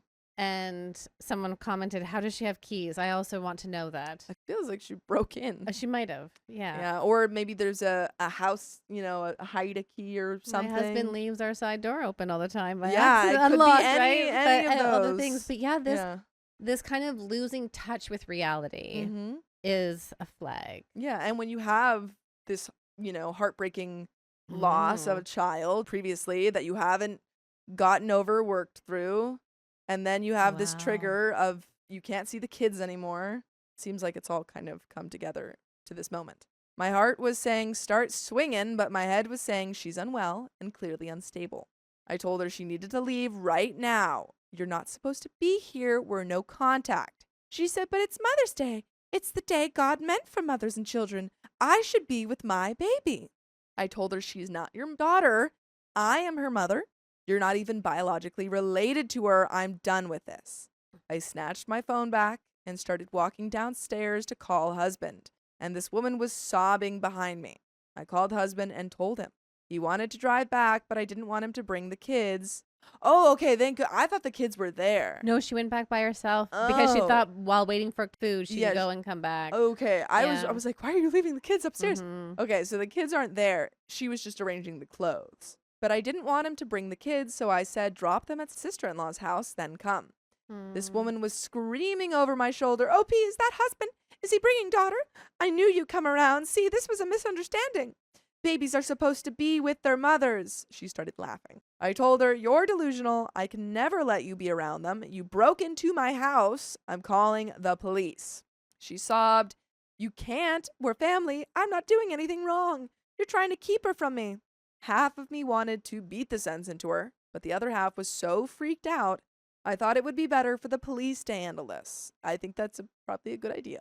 Yeah, and also, too, when we call the police, and I don't want to speak out of my area of expertise, but, if you are ever concerned about someone's mental well-being, this is not a threat. You don't make a threat to someone of like, I'm going to call the police, but if you are seriously concerned, you call 911. Yeah. Recognizing this person is having, it's not like a... Yes. Yeah. Recognizing you're not a therapist, you're not an emergency counselor, and that if you're worried for someone's well-being and safety and even your own... Yeah, calling a medical professional rather than... you call 911. Yeah. The phone was ringing. As I said hello and turned back around, oh my goodness, this woman had 2 sharp objects, each one pointing at her temple.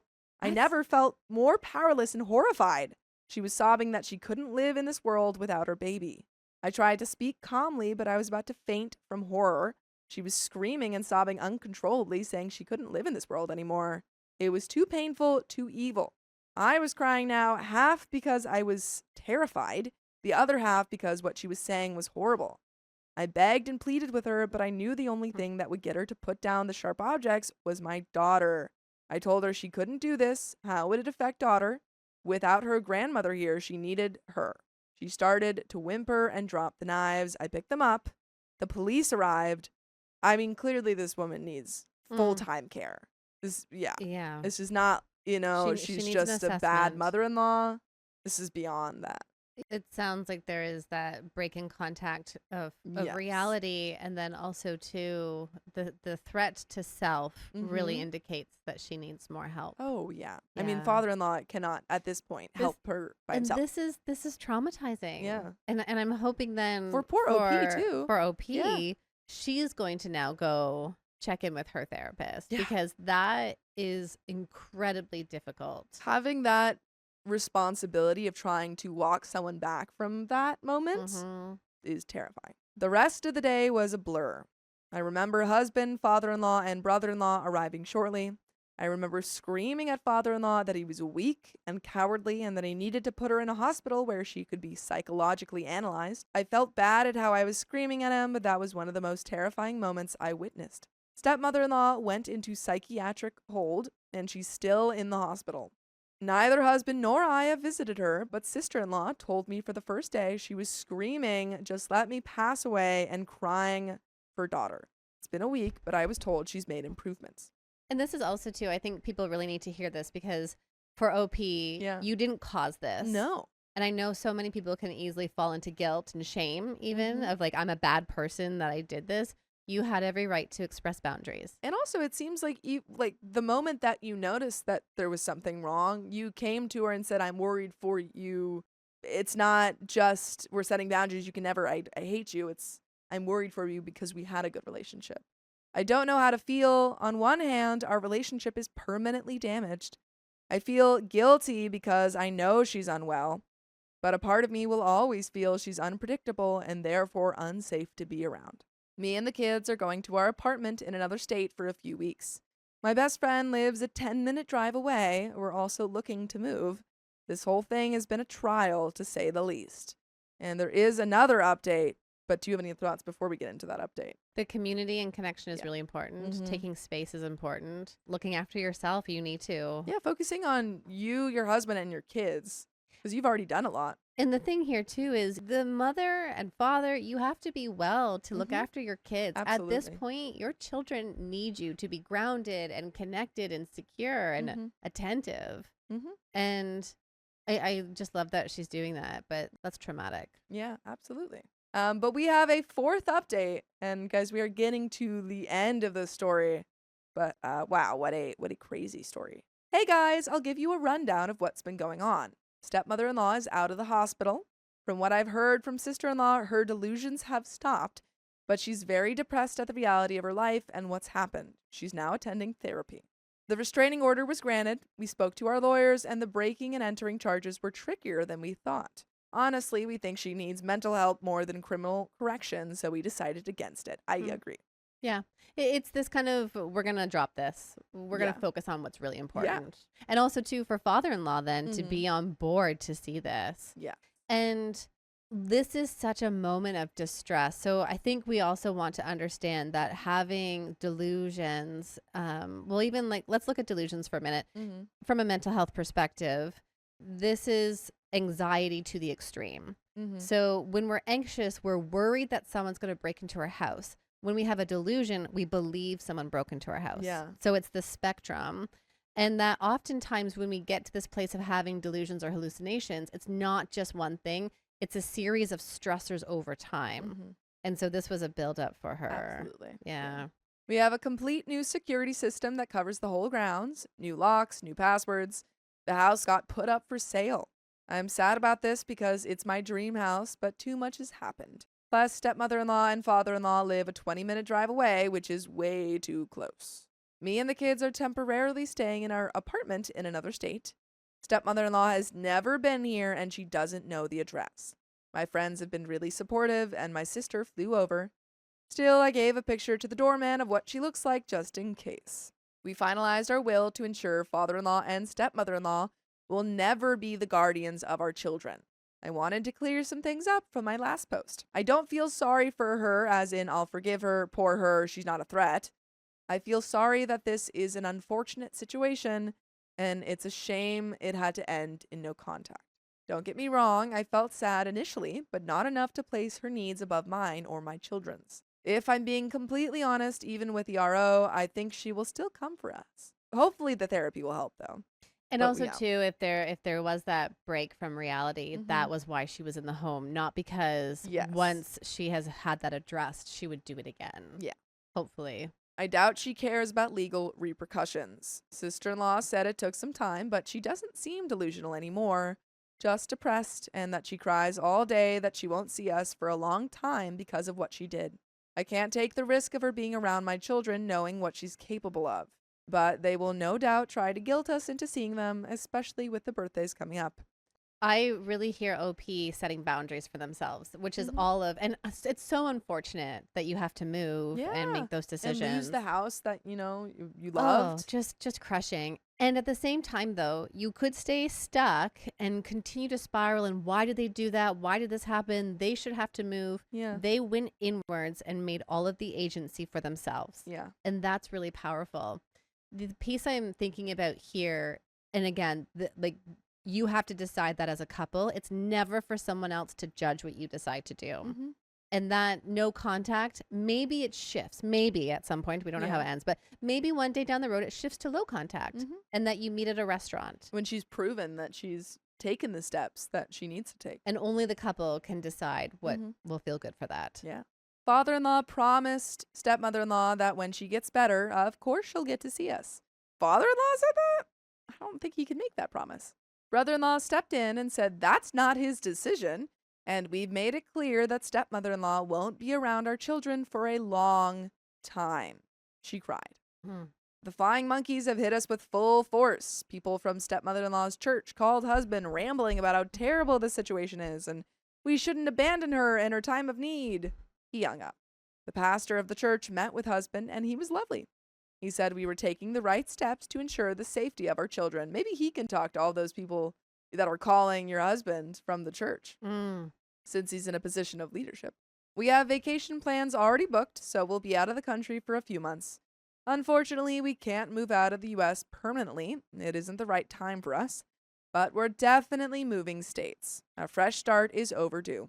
To top it off, my mother-in-law has returned from her travels, pestering husband for details and sweeping in trying to adopt this stable parental and grandparent role. So I guess we have Opie's husband's bio mother coming in and His bio mama coming in? yeah, the mother. So I think there's the stepmother-in-law who's married to Opie's father-in-law, and then we have mother-in-law. So mother-in-law is coming in. Yeah, so it's trying to. It seems like she's trying to be like, oh, see, you guys didn't like me, but I'm looking pretty good now. That's what at least I'm reading from that sentence. Also, I never found the missing makeup. I had to repurchase the products, which sucks because it's expensive as hell. And people shouldn't steal from your house. No. Yeah. Some relevant comments from Little and Me too. Says, I'm so sorry for you all. Such a crappy situation. I think you're doing the right thing, though. And as for a name, Niobe, in Greek mythology, the woman who wept for her passed away children until she turned to stone. Ooh, that gives me chills. Yeah. Yes. Panther Purple, who's OP, says, wow, this might be the winner. And there is a fifth update, and I believe this would probably be the final update to our story. One more. But any final thoughts?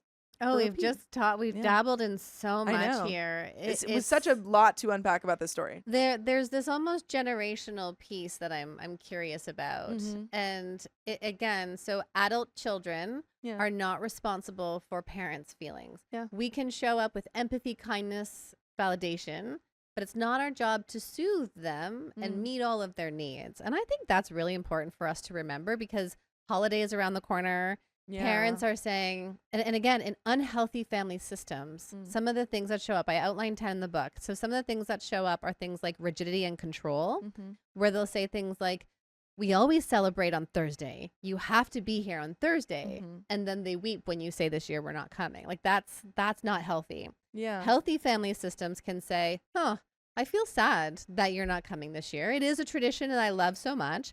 How can we then find another time to do this together? Can we do this over the weekend if you're free? Yeah, just so we can be together.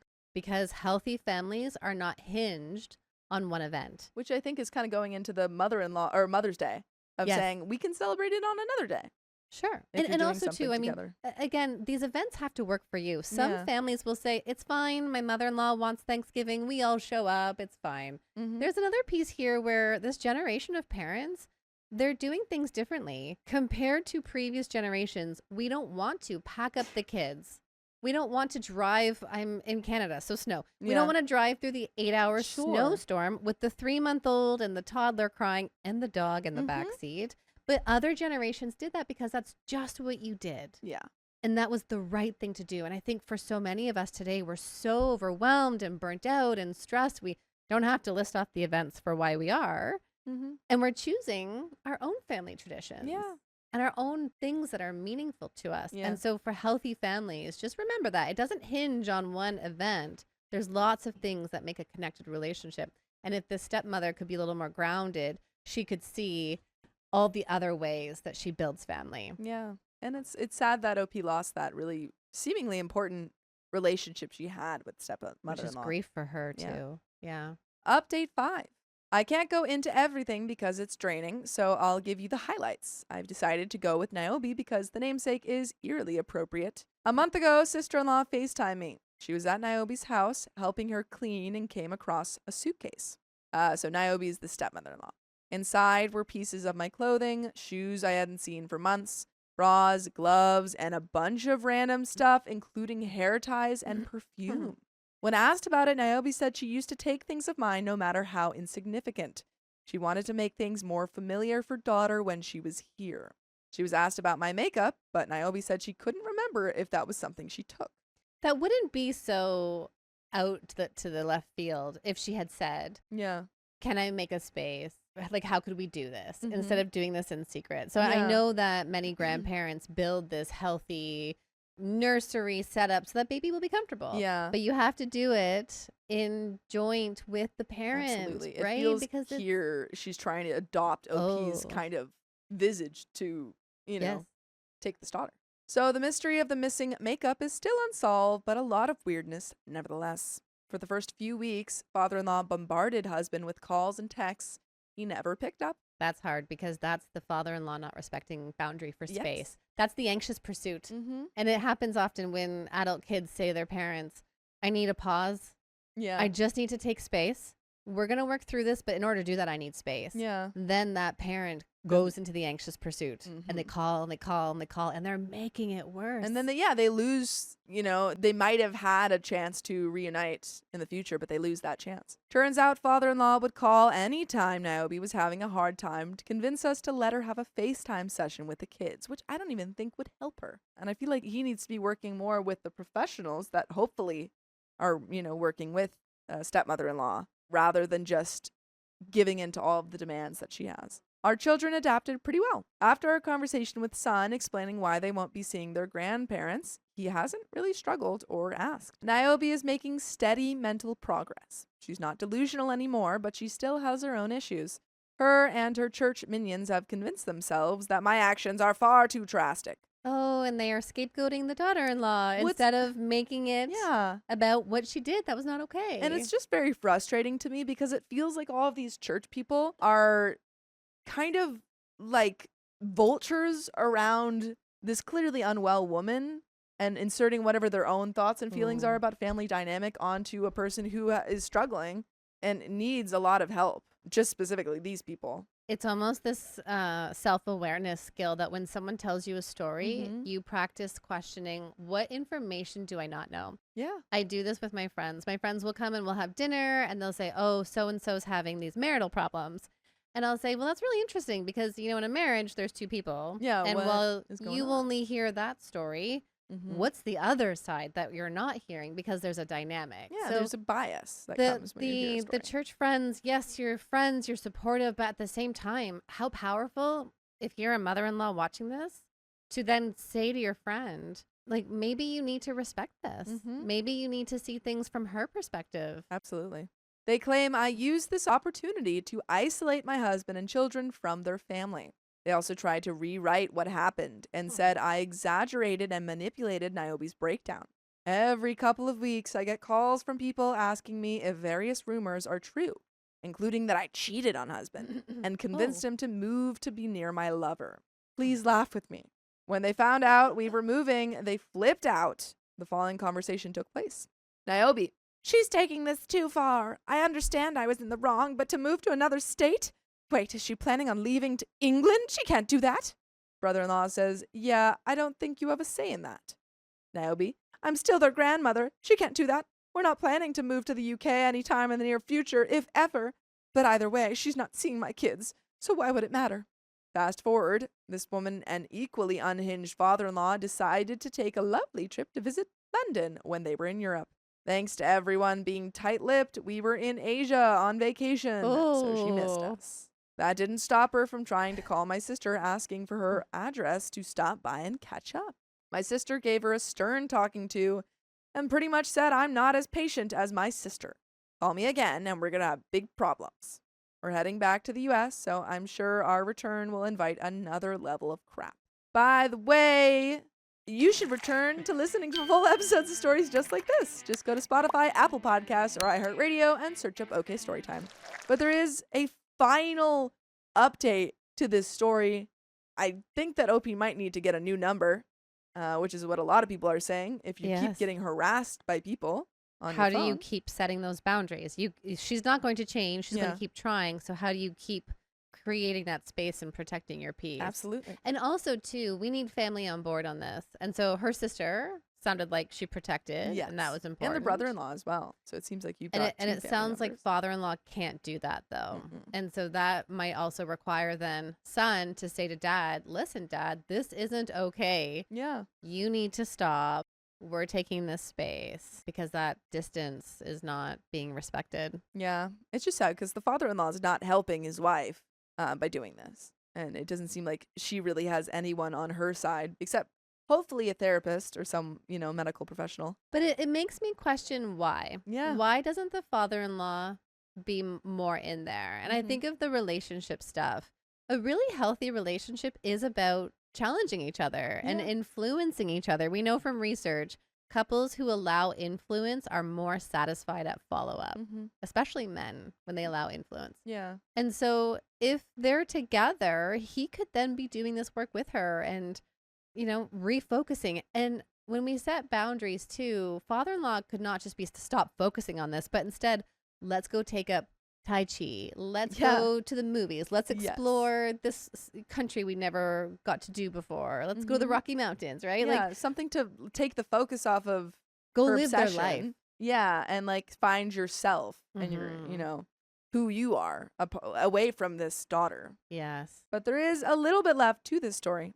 Hey guys, I know an update about Niobe's way overdue, and an update of crazy is pending, so I'll write that up, but this one is fairly short. So, some of you may remember during Niobe's mental breakdown, she broke into my house and, mysteriously, my makeup disappeared too, but no one ever spoke about it again. Well, a few weeks ago, I was in our old state to finalize a few things and attend my good friend's engagement party. Now, Niobe was good friends with said friend's mother, but after this all kicked off, my friend saw what a mess I was. Her mother was the one who told me Niobe was telling people I had an affair. Wow. And this is the other thing, too. And when we're in community, so I think of this church group, we're in community and we want to support each other. But wow, don't talk about other people. Yeah. Just don't. You don't know their business. You don't know what they're going through. You don't know what their marriage is. Just don't talk about other people. Yeah. It's not okay. Well, friend's mother was disgusted at her lies and cut her off. Niobe, however, still felt the need to congratulate my friend on her engagement and give her a basket of gifts. And I see where this is going.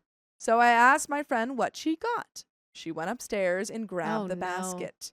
You guys, everything in that basket was a brand new version of everything I had owned that Niobe had stolen.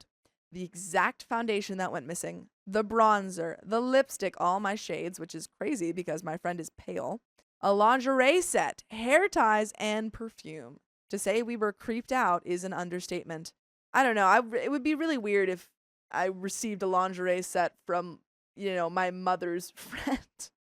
Yeah, I mean, there have been some mothers-in-law that have gifted lingerie to their daughters-in-law. That's strange. Everyone has their own proclivities, but there is this sense of just a little icky. Source it out, if you're not sure about a gift, ask someone. Just check in. I don't know if she did it to F with me or what, but I'd say that's pretty danging evidence. You know what's funny? That is the least crazy these past 2 months have been. Oh. And you guys will soon be roped into the horror movie that is my life. But that is the end of that story. There's no more horror movie for now. It seems like OP's on the way to separating that life from her stepmother-in-law and getting away from all of that. But any final thoughts to leave OP with? I think, and this is even my own brain. Yeah. My own brain does a lot of like, what could I have done differently? I like to ruminate. I think that's Sure. just my brain that does it. But it's often like, okay, was there a way to intervene earlier? And hindsight's always 2020, which is why I always tell people don't get stuck in going back being revisionist history. But were there smaller moments along the way? Ultimately, you can't control someone's mental health. You did not cause this to happen. Yeah. It sounds like there were these like kind of unfoldings or cracks that were happening and nobody was supporting her and seeing it. Yeah. And then when she tried to bring it up, father-in-law didn't listen. Right. All Which of is these tough. like small Yeah. micro moments. And what really stands out for me, and I'm like, just cheering, is that her husband was on the same page as her. Absolutely. And that doesn't happen all the time. We read so many stories where husbands do not listen, and then it leads to like a divorce or just this big blow up fight. Yeah. So I'm glad that he was on her side when you have a person this unhinged in the mix. One of the most harmful things you can do in your relationship is deny their experience and say that didn't happen. It's not important. So really being able to just sit beside your partner. You don't have to problem solve. One of the biggest things we want in relationships is to be seen and to be known. We can give that. And then I also think about the cycle of relationships which goes through. So this is really important. Relationships are all about connection, disconnection, repair, and you go through this cycle. And when you go through this repair piece, it actually strengthens your relationship. Many of us didn't witness the repair. We only witnessed connection, disconnection. And I ask a lot of my clients, well, what did you learn about emotions? What did you learn about coming back and saying sorry? Sorries were forced. Parents never did it. Parents walked on eggshells. Doors were slammed, but no one came back together. We didn't know. Yeah. And so it was never modeled. And so then we think, well, how do you do this in relationships? Ownership is important, taking accountability and responsibility, and always coming back and saying, you know what? I messed up there. And that could have changed so much of what happened in this experience. And not on the OP's part, on father-in-law, on stepmother-in-law. All the other characters, yeah. Yeah. But that is the end of that story. My mother-in-law snubbed my daughter after spoiling my other son. Oh, so we're playing favorites here. First, the backstory. I have a daughter from a previous relationship who I left when she was 18 months old. She is 17 now. I started dating my now husband when she was 2.5 years old. He has become like her dad and loves her like she was his own, treating her no different than the 2 children, 6 male and 12 female, that we share together. By the way, this comes from user Solid Development 758, and if you want to submit your own stories, go to the r/OK Storytime subreddit. I'm Dakota. I'm Keon. And we're here to give you a little good advice goofily, but we don't have all the answers. We only know what we do. So if you do something different, let us know in the comments. As OP says, his mom did not have much hand in raising him and only had custody of him every other weekend. And some weekends she bailed to hang out or go on trips with her friends. She's been a great grandmother to the kids, and I think sometimes overcompensates because she knows she wasn't present when my husband was growing up. When our 12-year-old was born, she doted on her so much more than my oldest daughter, and sometimes it bothered me. That eventually tapered off, and she started treating them more fairly. About 9 years ago, we purchased a home further away, so now we live an hour and 15 minutes drive away, which has made it hard traveling to visit her and stepdad often. We did it quite frequently when the kids were little, but now that the girls are older and I work full-time, I was a stay-at-home mom for 11 years after our 12-year-old was born, it is very difficult to carve out an entire day on the weekend to go visit. We are active in church, so Sundays are pretty much booked up, and Saturdays are my day to catch up on housework and laundry. I've always had a great relationship with my mother-in-law. She's fun. She loves to host, drink, and have a good time.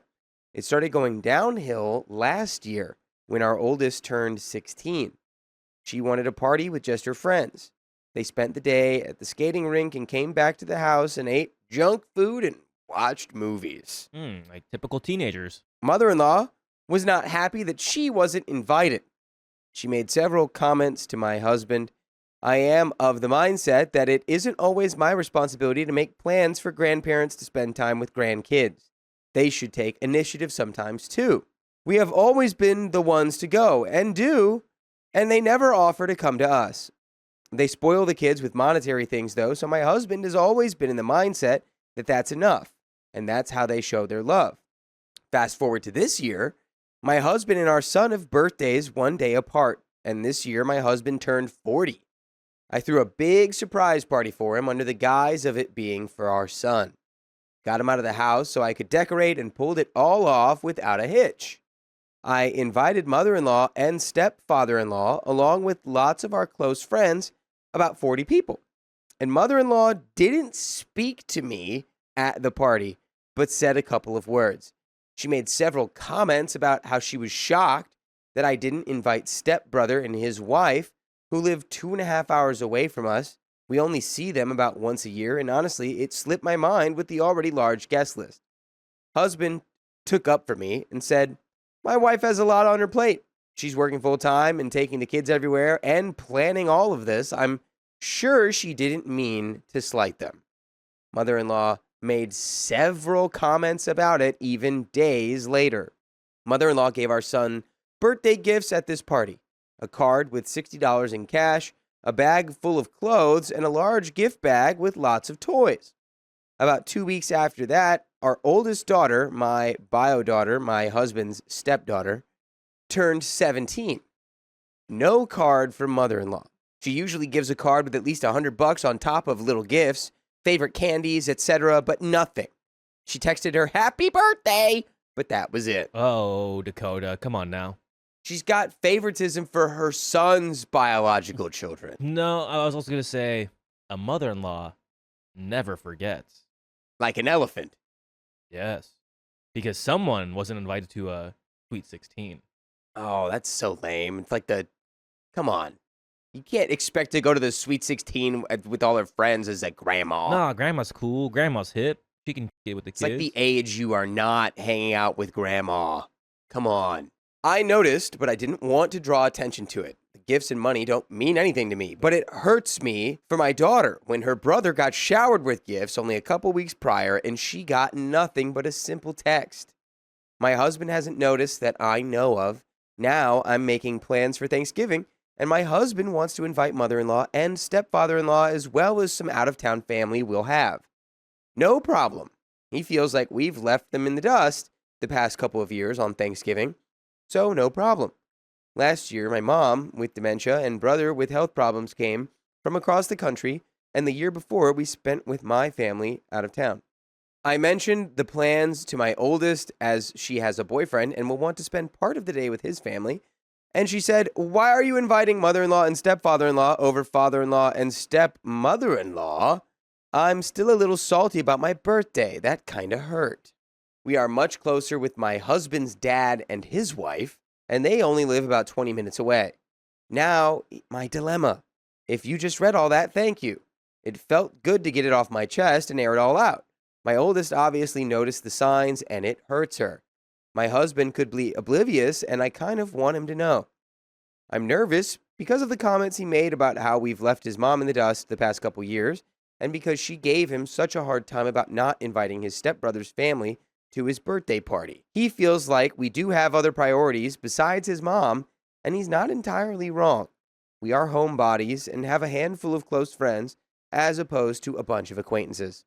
We put energy into people that put energy into us as well, because it's hard to be one-sided. Yes, I know we should carve out intentional time for mother-in-law, but life gets in the way, and kids, it's hectic. Am I wrong for being so bitter about my daughter being slighted? Should I even mention it to my husband? Is it worth it? Obviously, I'm still a good Southern wife and will invite mother-in-law to Thanksgiving, be the hostess with the mostest with a smile on my face and a good bit of drinky-drink. I just want my husband to see from my side. I want him to know it's not just us being crappy and not making an effort, it's her too. And there is an update, but yeah, I think you should tell your husband. 100%. I don't think you need to make it a big deal either, because it's like, clearly the relationship between, you are right to some degree. It's like, once you reach a certain age, it's like the relationships you have with your family are like yours to manage in a way. Yeah, you have a family of your own. Again, it gets to the big thing, time. it's hard. You know, you said you want to put energy into people that give you the energy. Again, what do they do? Your mother-in-law, you have to go out to them every single time. Yeah. They never made it a thing to come out to you. I know it's like an hour and a half away. That's like, for LA, that's like a 5-mile drive during rush hour. But Yeah. but we get it. No, it's a thing where it's like, hey, why don't we meet in the middle sometimes? You know, that's one thing. The second thing is, yes, definitely talk to your husband about this, and don't even make it like a big deal. Like, your mother didn't do this. Like, hey, so like, did you notice this? Yeah, just be like, oh, my daughter's upset. Our daughter is upset. Do you know at she's like your mother? She's been like a little like she's been like really down in the dumps lately, and like your mom kind of just like cold shouldered her for her birthday. I mean, yes, she wished her happy birthday, great, but like, what's that about? And she showered our son. I don't know. It's just it just feels a little suspicious given the timing and the context. It does feel like something is like and everything connect the dots. else It's not around like it. it's not like I would just tell your husband, like, you gotta check your mom, man, because she's gonna ruin her relationship with her granddaughter. I would bring it up casually. Like, don't go pointing fingers immediately. Be like, hey, did you know the daughter, like our daughter's not? Well, did you know our daughter's 16 and is old enough to realize when somebody's, messing with her intentionally? I think it's just a conversation, but I think we have an update. I invited mother-in-law and stepfather-in-law for Thanksgiving. Hours later, I got a text that just said, hello, thanks for the invitation, with a little kissy emoji. Short compared to her normal, and the kissy face was a little weird too, but whatever. I mentioned to my husband that I invited them, and he asked what their response was, and when I told him, he was equally worried by the shortness and formal way she spoke to me. That's when I casually mentioned that she never sent a card to our oldest for her birthday, and that she mentioned that it hurt her. He was surprised. He said he felt like she was probably salty about our oldest not hardly speaking to her at the birthday party, and that she made a comment about wondering where she was. Her boyfriend and best friend were there, and I'll admit she was up boyfriend's butt, and we didn't see much of her. I told him as much, but also said that it was a little immature to have that kind of reaction towards her grandchild. He definitely agreed. He just kind of doesn't care what she thinks of us anymore. We'll do the holiday thing and keep the peace, but that's about the extent. He made a comment that he thinks she is jealous of our relationship with father-in-law and stepmother-in-law. We discussed that it isn't our problem, and that father-in-law makes himself present in our lives, as opposed to having us make all the effort. Mm-hmm. Surprisingly, he reacted much better than I anticipated, based on the recent comments about leaving her in the dust over the past couple of years. I can tell it still bothers him that our relationship with her isn't what it used to be, but he is 100% choosing us. He's got my back fully when she makes negative comments about me, and he sees how she is petty and immature. I'll still be the best wife and hostess I can be on Thanksgiving, with my southern hospitality and a smile. Our kids will be the awesome kids they are, and show her just what she's missing out on. I'm not expecting any changes because, frankly, she's been distant for the past couple of years. It's only been since the 16th birthday that she's been petty and been making little comments. Like I said, she never forgets. She wasn't invited to the Sweet 16. Yeah, well, and it seems like there's a lot of layers going on here. 100%. Potentially. Especially with the father-in-law. Salty about father-in-law, salty about, not getting invited. Maybe, she's had a history of favoritism in the past. Yeah. Someone sent me a direct message about talking to my oldest about standing up for herself to mother-in-law at Thanksgiving. I haven't had a conversation with her about it yet, but I plan to. I doubt she'll bring it up at Thanksgiving because she doesn't like drama and is a people pleaser, but I still want to give her that empowerment and let her know that she can stand up for herself, even to an adult.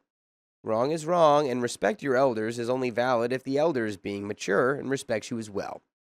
I also want to prep her in case mother-in-law makes underhanded comments about it, which she has done a lot of lately, so that she has a retort for whatever may be said and isn't put on the spot. I hate this for my child, but she's not a little girl anymore.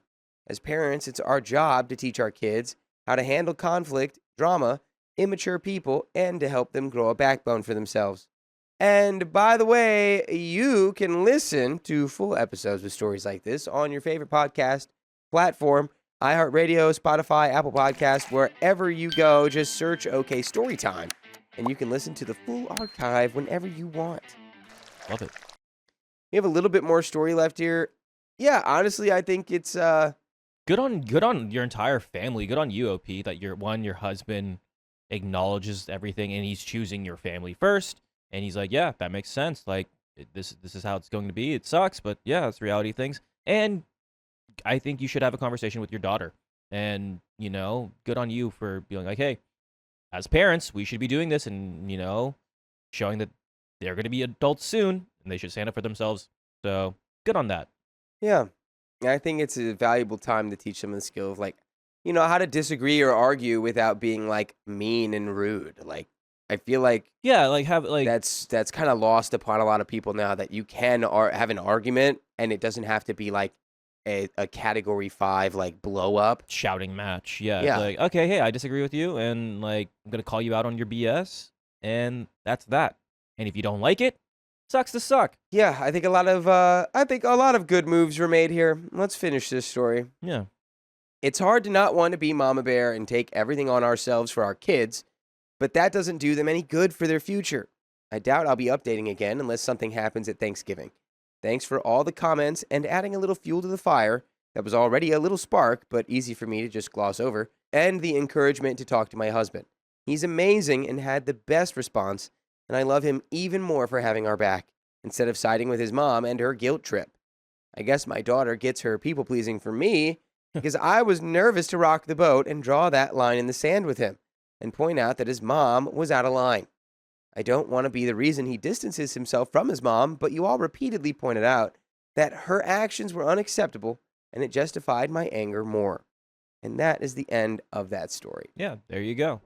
My mother-in-law schemed to take our baby, and my husband knew all along. That's very unfortunate. I'm due with my first baby in about 2 months, and I'm feeling extremely uneasy about my mother-in-law being around us once she's born. I hope y'all are ready for this. Dude, the baby's not even here and she's already scheming. And by the way, this comes from UCID1841. And if you want to submit your own stories, go to the r/OK Storytime subreddit. I'm Carly. I'm Dakota. And I'm Keon. And we're here to give good advice goofily, but we don't have all the answers. We only know what we would do. So let us know what you would do in the comments. And OP says, when we first told her I was pregnant, she was overjoyed and crying tears of happiness. Not long after, we moved into a new place, and she came to help. She asked to stay for a night or two, and ended up staying 2 months straight without ever asking. She basically lived on our couch. As many of you know, those first weeks of pregnancy are tough with mood swings, exhaustion, and hormones. I'll admit my patience was thin, but she pushed every button. 2 days before my birthday, she completely lost it on me, calling me names, accusing me of trapping her son, and telling me to go F myself. We kicked her out, only for her to show up again uninvited on my birthday, refusing to apologize. Instead, she told me she doesn't apologize, to see you next Tuesdays, and only makes improvements through actions. Against my better judgment, I gave her another chance because the idea of her being cut off from my baby caused a lot of tension with my husband. Since then, she's constantly referred to my unborn child as my baby, as in her baby, which has always made me uncomfortable. Recently, my brother-in-law's girlfriend told me just how far things have gone. My mother-in-law has been talking badly about me for months, even secretly filming me in my own home and twisting it to make me look bad. She called me a thief for moving cash from our desk to deposit it into our shared accounts. Worse, she's been telling people that my child is hers. The most disturbing part is that my brother-in-law's girlfriend told me my mother-in-law has an actual plan to try to take custody of my baby. According to her, my mother-in-law intends to create situations that would drive me away from my husband, leaving the baby behind. She would then try to make my husband look unfit to parent as well, giving her a path to go to court for custody. So why are we having her around in any capacity, like go live in your car, go live in a shelter, like straight up, like go live anywhere besides in our home. I can't describe how terrifying this feels as a first-time mom. I don't want her anywhere near my baby. I don't even trust her to hold her because in the back of my mind, I fear she might harm her. The problem is my husband and his brother are used to her behavior. She's acted like this their whole lives, and they tend to soften and forgive, which lets her keep doing these things without consequence. That makes it hard for me to draw a firm line, especially since it's his mother. I don't know what the right next step is, but what I do know is my priority is protecting my baby, and right now, I don't feel safe with her anywhere near us. And we have some comments. Before we get into those, though, you got anything? Yeah, like it's hard when you're raised in an environment where your parent or your mother is behaved this way forever. It's hard to see how messed up it is. But I don't know. I think you need to knock some sense into him that it's like, hey, this is our kid. Yeah. Our kid is not going to be put in a position to be, I don't know, like stolen by your mom. Comments. Commenter 1. The next step is a protective order against her if your jurisdiction allows. Tell your husband that the threats are a real concern and you no longer feel safe in your own home when she's around. Until she can respect you and your boundaries, she should have zero access to you or your child. Commenter 2. You're underreacting. Trying to make room for your husband's feelings, so let's be very clear. What you just described is a plan to kidnap your baby. It's not bluster. It's not just how she is. It's not just, but she wouldn't actually do it. Whether she uses a sob story in front of an ancient judge that should have retired in 1992 or a windowless van with free candy painted on the sign, she is planning something wrong. Period. There's no discussion to be had. Her motives don't matter. Her mental issues don't matter. Her history doesn't matter. Her shared DNA doesn't matter. What matters is the safety of the baby she's planning to take. Commenter 3. She's going to drive you insane and then swoop in and rescue the baby from her mentally ill mother. You must take action, even if your husband is too weak to. Can you move in with your own family? Tell your husband the visits involving his mother are done. She cannot come to your home ever again. She is not welcome at the hospital or even to meet the baby. Please take her seriously. Your husband is too weak to handle this. I don't know if weak is the right word, but it's definitely like jaded, probably. He's just too accustomed to his mom being crazy, and then he just lets it go, and she's all right, and then she's crazy again, and he lets it go. But now there's a baby involved. Yeah, he needs to step up and show that he's gonna take it seriously. OP responds, before we even knew about this, we had made an agreement that she will have no knowledge of which hospital I will be giving birth at, nor will she know when I go into labor. So far, we have agreed that he will handle her. We are on the same page about everything, and that he will respect my wishes and concerns regarding her being around my baby. Commenter 4 says, can you move in with your parents or a sibling? Put as much distance as possible between you and your mother-in-law. Bring baby home to said parents and siblings, house once born. Document everything. Install cameras inside and outside, and don't tell her. That way, if you stay for a while or return, you have recordings of mother-in-law too. OP responds, my parents unfortunately live in another state, and I am far too pregnant to pack up and travel so far away, and even find a new doctor who will take me this late. My husband and I did just move into a new place, and the plan is now that she will be given no knowledge of where our new house is or even the area. And we have an update. Okay. Yeah. We have a plan. Sounds like they're on the same page. They're chilling. We have made a plan, and the plan is do not let her near that kid. And I'm sure nothing will go wrong, and she totally won't try to find her new house or anything. Yeah, that plan's not going to change, right? Yeah. A couple of weeks ago, I shared a post about my mother-in-law's alarming plan to take my baby, whether through fighting for custody or even kidnapping once she's born. I wanted to share an update and thank everyone who offered advice. I took every bit of it seriously and have put those suggestions into action. I contacted CPS and made a report detailing her plan to frame me as an unfit mother in an attempt to gain custody. My husband and I also called her to confront her about what we knew. She immediately went into denial, screaming, crying, insisting she'd never do something like that, while heavily guilt-tripping my husband. By the end of her tantrum, she had managed a tug at his emotions, but I stayed firm. Afterward, she blocked me on social media, and I blocked her as well. I don't want her having any access to me or my baby, even through photos or posts. So far, my husband agreed to honor my boundaries and keep her completely away from our child. However, today something happened that really shook my confidence in that problem. He came home about an hour late from work with a gift bag, a smile, and handed me $100 in cash. Turns out he met up with his mother on his way home. No, that's not the plan. She gave him a baby shower gift, since I will not allow her to our baby shower, a card addressed to my baby too. No, my baby too. No, not your baby. Just be a grandma, you freak. Be a What's wrong with you? grandma.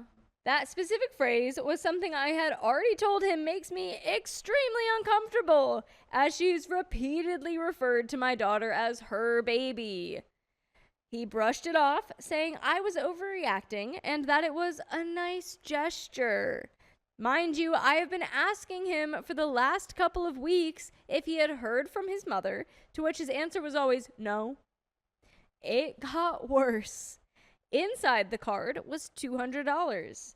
He told me that he had an extra $100 in his wallet. I asked to see it and he refused. Turns out she gave him $1,000 in cash and told him not to tell me how much it was, and if he had to make it seem like a much smaller amount. When I asked to see the money, he refused at first and only admitted the truth after I kept pressing. Bruh, your husband sucks. Yeah, your husband is 100% not going to be following through on anything that you guys That's talked about. crazy. Yeah, that's unfortunate. That's real unfortunate. So now, after everything we agreed on, it feels like she's buying her way back into his good graces and he's letting her. I told him that she is manipulating him to allow herself back into our lives. His response was, "That's not a very nice thing to say. I'm heartbroken and frustrated." And I say that you'll never be heartbroken because we're always here for you with full episodes with stories just like this. Just go to Spotify, Apple Podcasts, iHeartRadio, your favorite podcast app, search up OK Storytime. We've got a little bit left. Yes, it's like, divorce your husband.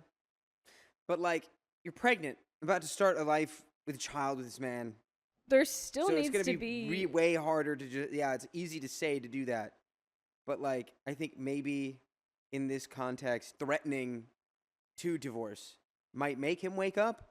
Where it's like, you have to choose me or your mom. definitely some sort of threat upon, like, I will be leaving you because we set this boundary. Like, are you not realizing that your mom wants to take our child away from both of us?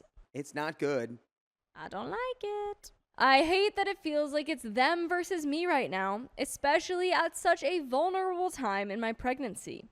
But I want to be clear that my stance hasn't changed. My mother-in-law will not be allowed around my baby, period. We have some comments.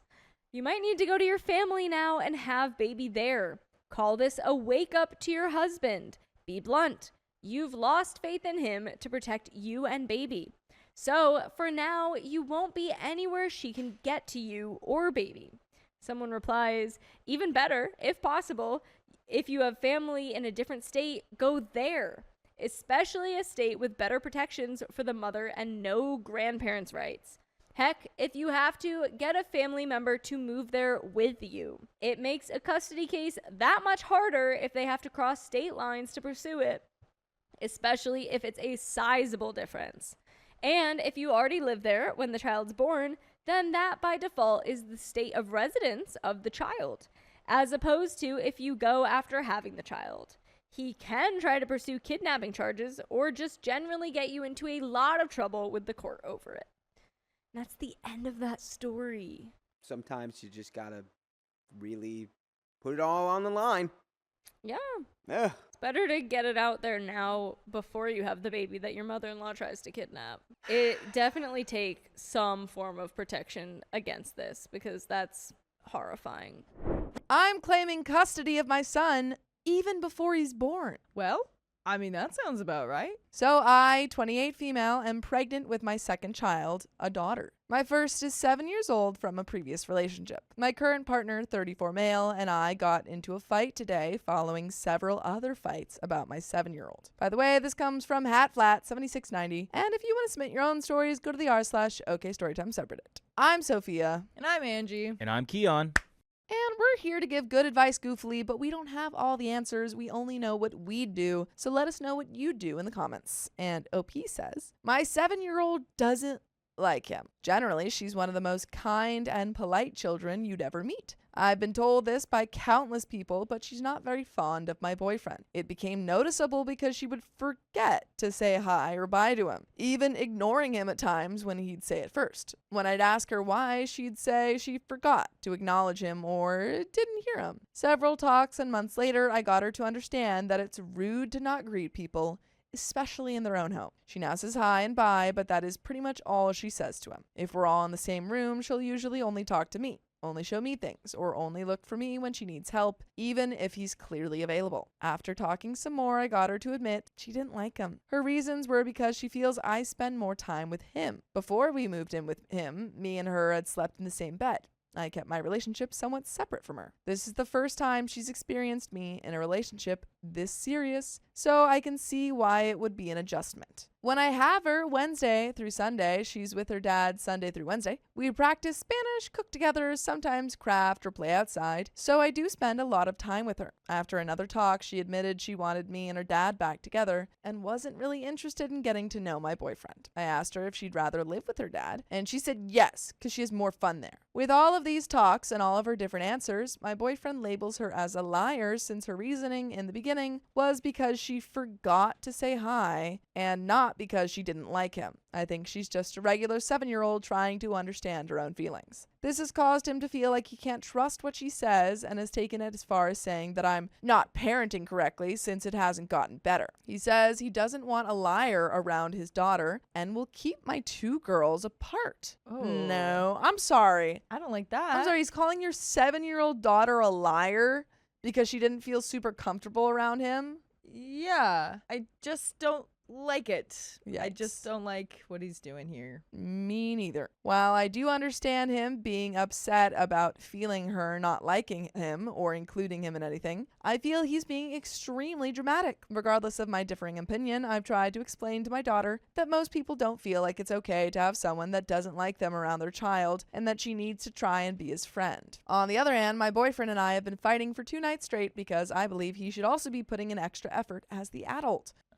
Yeah, of course. Yeah. Not also, he should be. And she That's like should the need main to. priority. It's not really like Yeah. go to the daughter and say, you have to be nice to him or Right. else. It's She's like 7, she's right? 7 years old. That's crazy. He's not mean to her or a bad guy, which she has said herself, but that makes him believe that he doesn't need to do more. When we moved into his house, he let her paint her room pink. He carried her up the creek in our backyard. He built her a futon bed. And when he builds, he lets her help or watch and teaches her things. Those things are what he brings up when I tell him he should put more effort in. He feels he's put enough in that she has no reason not to like him, and he refuses to cater to a child. All this led to multiple heated discussions about the situation. At first, I listened to his feelings, talked to my daughter about it, and reassured him that it was being worked on. Recently, though, he began being nasty to me during these talks. He brings it up before she has time to make progress and makes the threat that she can't be around her sister if nothing changes. His tone has been more aggressive, cursing and getting louder, and he tells me time and time again how I'm doing a bad job because of the lack of change. I don't trust this guy. Your 7-year-old already doesn't like him. I don't like him at all. This None. is wild. Not a little bit. Threatening that she can't see her sister Yeah. because she's, 7 years old and not, like, always saying Do hi you know to you? how many times a 7-year-old's gonna lie to you? Yeah. They're 7. A whole Lying lot, is in dude. their, 7-year-old makeup. That's just Yeah. how that works. And saying that you won't cater to her? Yeah, I mean, on. how are you I gonna don't have know. I kids was of gonna your say, own? kids are usually brutally honest too. Yeah, but they also Yeah. tell like really dumb lies. That's very true. True. They're like, no, I didn't do that. And you're like, are Uh-uh. you sure? Like I can see there's crumbs on your face. I Right. didn't eat it. yeah, exactly. Did you They take tell the really dumb lies. cookies? What?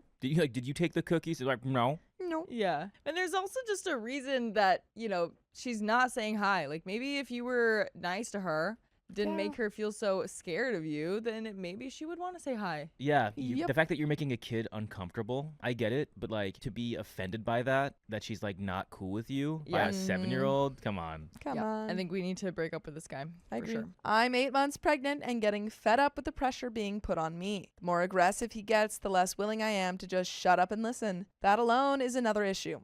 He believes he should have control of the conversation and that if I'm being disagreeable, I should shut the F up, which he's been saying to me quite often lately. No. If anyone No. says that to me once, If anyone says shut the F up to me, done. Over. done. At this point, I feel like not only is he picking on my child, but he's also taking his anger out on me. He's told me countless times he's going to end up leaving me, and he wants the baby a majority of the time. He believes he's smarter than me and that I'm not a good enough parent, and I believe that you should break up. Yeah, you should record all of these conversations, record him yelling at you and talking to the child, and then use that in court against him. Oh, well, to get custody, yeah. Mhm. I believe he's being ignorant, prideful, and selfish. Overall, I'm afraid he's going to try and keep my daughter away from me and try to control me having my other daughter around. I've been thinking of just going straight to court to request full or joint custody just to guarantee he can't take the baby away from me, but I know that this will set him off and cause more problems. Would I be the a-hole if I took him to court before the baby is even born? An update, but before we get into that update, do you have any thoughts? Mm-hmm. I just think it's funny that this guy's kind of threatened by a 7-year-old. Yeah, Yeah, honestly. That's honestly. really funny. literally. Like, what are you doing? So Just go. I pathetic. don't know. This is just Have a stemming from tea party him with having her. beef with a 7-year-old. A 7-year-old Literally. because she doesn't like him. Yeah, that's so insane. I think, yeah, it probably will cause problems. Of course, he's not going to be happy about that. Yeah. I think that's 100% worth it, though, because if he does end up causing more problems, like, then you get a restraining order. And if he causes problems, then that's just even more reason to not keep him around. Yeah, Like, agreed. this is not someone that you should be around, not someone that should be around your kids. And No. it's worth it. Just deal with the problems to get him over with. Get him out of there. Update. Just to address a few things, most importantly, her reasoning for not liking him has nothing to do with SA. I've grown up around a lot of women who have experienced that type of harmful act. And even though I trust my partner and even have a male best friend of 15 years, as a mother, I've never been comfortable leaving my little girl alone with a man. My work schedule fits around her school schedule and she doesn't need a babysitter. In rare situations where she does, my niece watches her. So I've never left her alone with my partner. Also, he doesn't verbally abuse her. He's made it a point that he can't say much to her because he's not her father. I've told him that as an adult and the man of the house, he can tell her things as long as he isn't mean or nasty. But he refuses because he believes he might come off that way anyway. I believe her dislike of him comes from her sensing his energy or having some jealousy in seeing me settle down with someone for the first time. Some of you are also saying, why would I be with or get pregnant by someone my daughter doesn't like? If I knew, I wouldn't have. This wasn't a problem before I moved in, and I got pregnant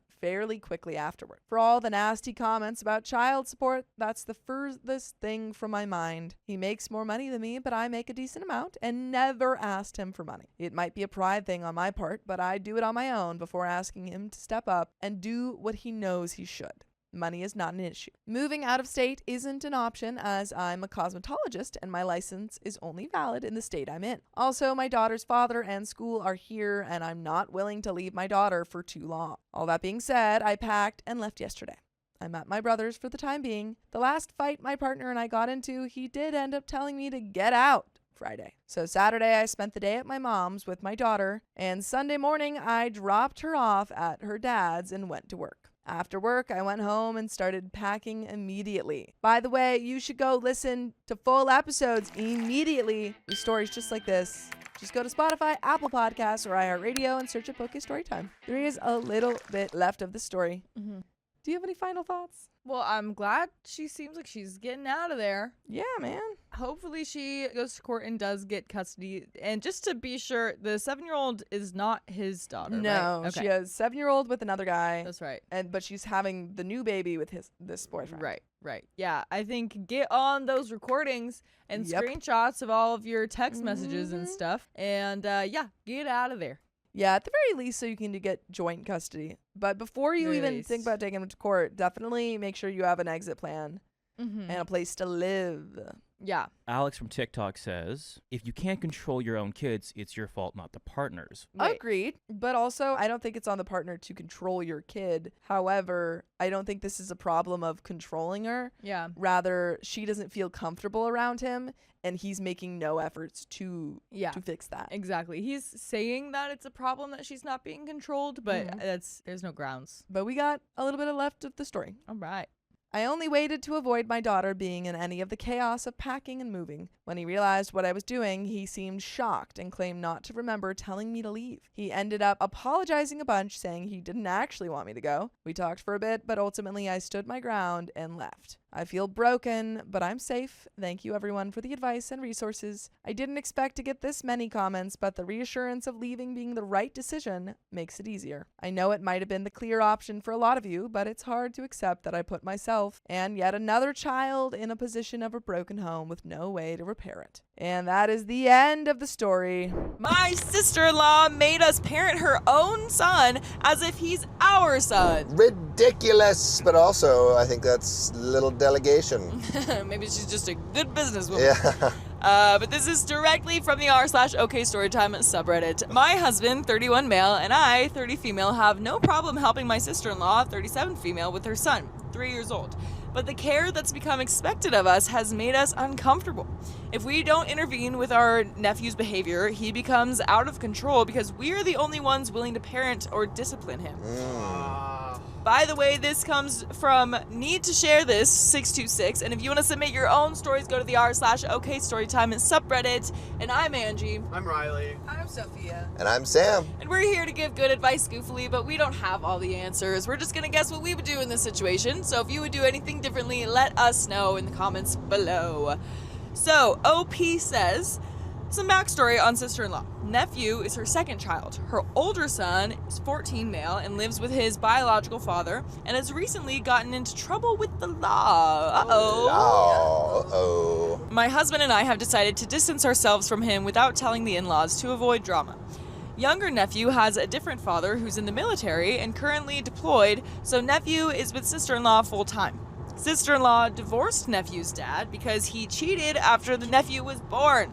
Oh. My sister-in-law is a wonderful person who just has terrible taste in men. Recently, whenever we get the nephew and our kids together, nephew immediately begins to misbehave. He screams, calls people names, lies, and deliberately ignores his mom and all other adults who try to rein him in. My husband and I would usually ignore this, but the targets of nephew's attacks have become our 2 kids, 6 female and 3 female.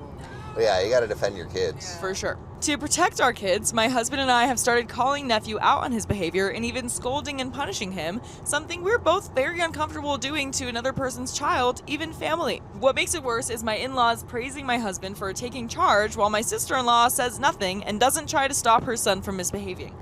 Everyone insists that nephew only listens to male figures, and that's why he's so misbehaved, because his father isn't there. Well, I don't think that's necessarily true. I think anyone can discipline their children. Absolutely. And if a child isn't responding to like a female figure, then I don't know, maybe you need to parent him differently. So I called BS on that because when I step in with discipline to stop the nephew from bullying my kids, he listens just as well as when it's my husband doing the scolding.